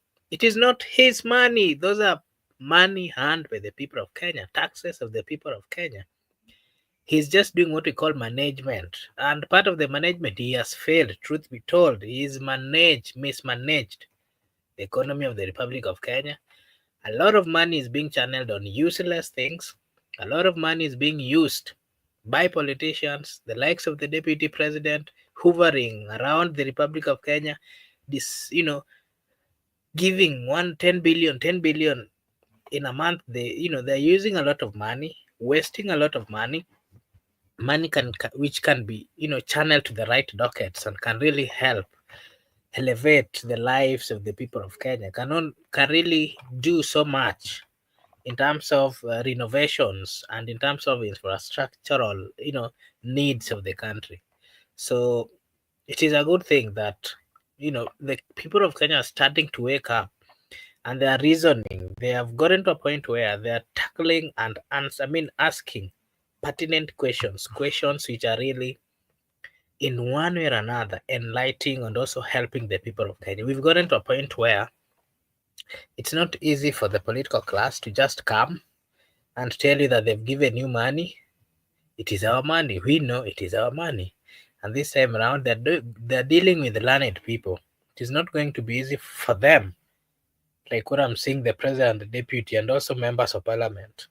Ati nimewaletea, tumewaletea, nitawajengea hii barabara. Unawajengea, and those are their monies. Them, they're even taking much. We are paying them. So they are not even supposed to have that entitlement of tumewaletea, because that is not the right thing to do or the right thing to say. The people of Kenya have given the leaders a responsibility to act on their behalf. Acting on their behalf does not mean that when the people of Kenya wamesanya taxes zao na pesa zao, instead of them receiving what we call developments of which they are entitled, because it is their money, it is their right, we are seeing leaders coming na wanapeana kidogo kidogo wakisema tumewapea. They're behaving as if they're giving us their own personal money, their own personal resources, and that is where we differ with these leaders. Mr. Miguda, Laban is saying hi to you. Thank you, Laban, for coming. Miguda, you can also give us your remarks on what we've been talking about. Thank you so much, cousin Laban Misiani.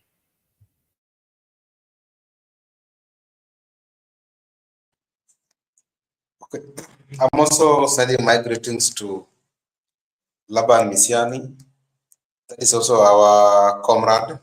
We have been with him here for a quite long time. He is part and parcel of the team. Tunamkaribisha sana kwa kipindi hichi, na pia tunamwambia kwamba tumeshaenda kwa muda na angekuja mapema next time. Makobura, I think we have exhausted most of the things. Just want to maybe to make clarification on jurisdiction, because Matoma Candes has also talked about it. You understand that the crime was in a civil crime in nature by Albert Ojwang, but the procedure and even how they carried out arrest, the procedure and how they carry out the arrest, I think they try to deal with it as a criminal offense. And you understand the issue of jurisdiction has been a question of the day.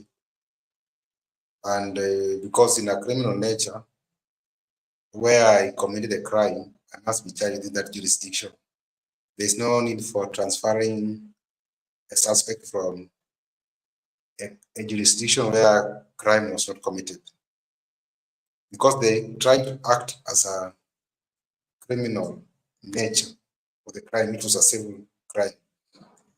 And the issue of him found dead, if you read the report from the Baghdadi hospital, they received body which was cold. The body was cold. There was no any activity in the cardiac, and there were injuries on the face, the eyes, the nose, and the mouth. I saw the footage by myself, and I can report authoritatively that police officers actually conspire in the act of killing one of our comrades, Albert Ojwang. There were conspiracy, and I think the arrests are not enough. They should do more arrests. The people want, you know who the people want to be arrested. Why can't they arrest that person? Because people will be at peace. And also, Albert Ojwang has refused to die in spirit, because there are more revelation coming out. And I'm glad, because today I saw the family now demanding for justice. They are not satisfied with the contribution. They are not satisfied with the fake promises from Governor Sakaja, because those promises are fake. They are not, we can't believe them. How do we believe a politician? We can't, they are not satisfied with the fake promises of job, fake promises of maybe acres of land, whatever they were promising. They just want justice, and they will be satisfied with justice.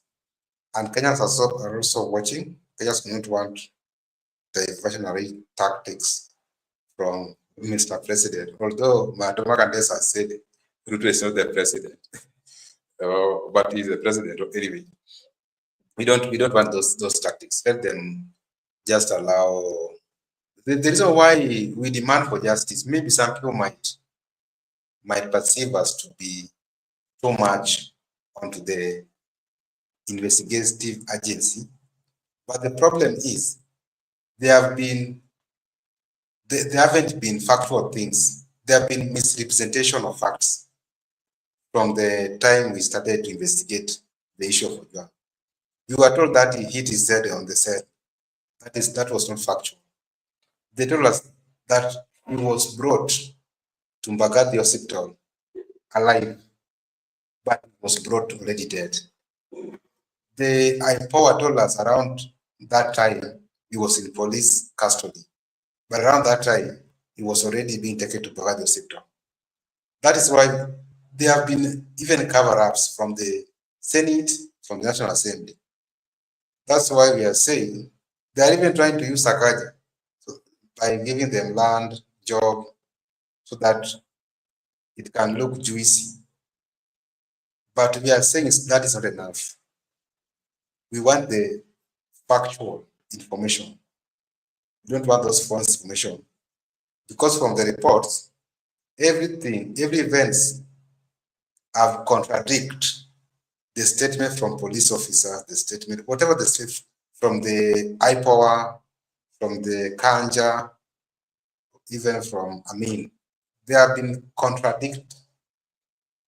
They have been contradicted by the real materials from the public. Even the real material, the autopsy, which was conducted by the pathologist, contradict the police statement. The deceased was strangled. That one contradicts the statement of the police officers. Yesterday's CCTV footage contradicts Amin's statements. We don't believe in the power. We don't believe in the Amin.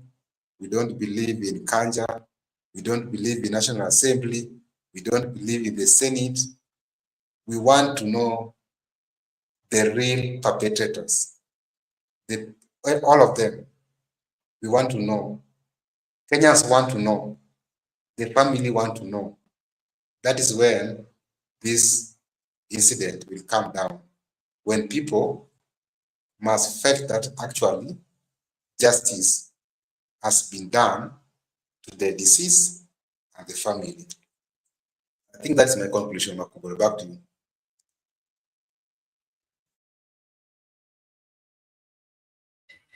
Okay, thank you. Thank you so much. I want to take this opportunity to acknowledge and to really say a big thank you to everyone who joined us today. We appreciate, and if you're watching us for the first time, kindly like and subscribe to the channel. This is Brother Benson Media, and here we say that your opinion counts.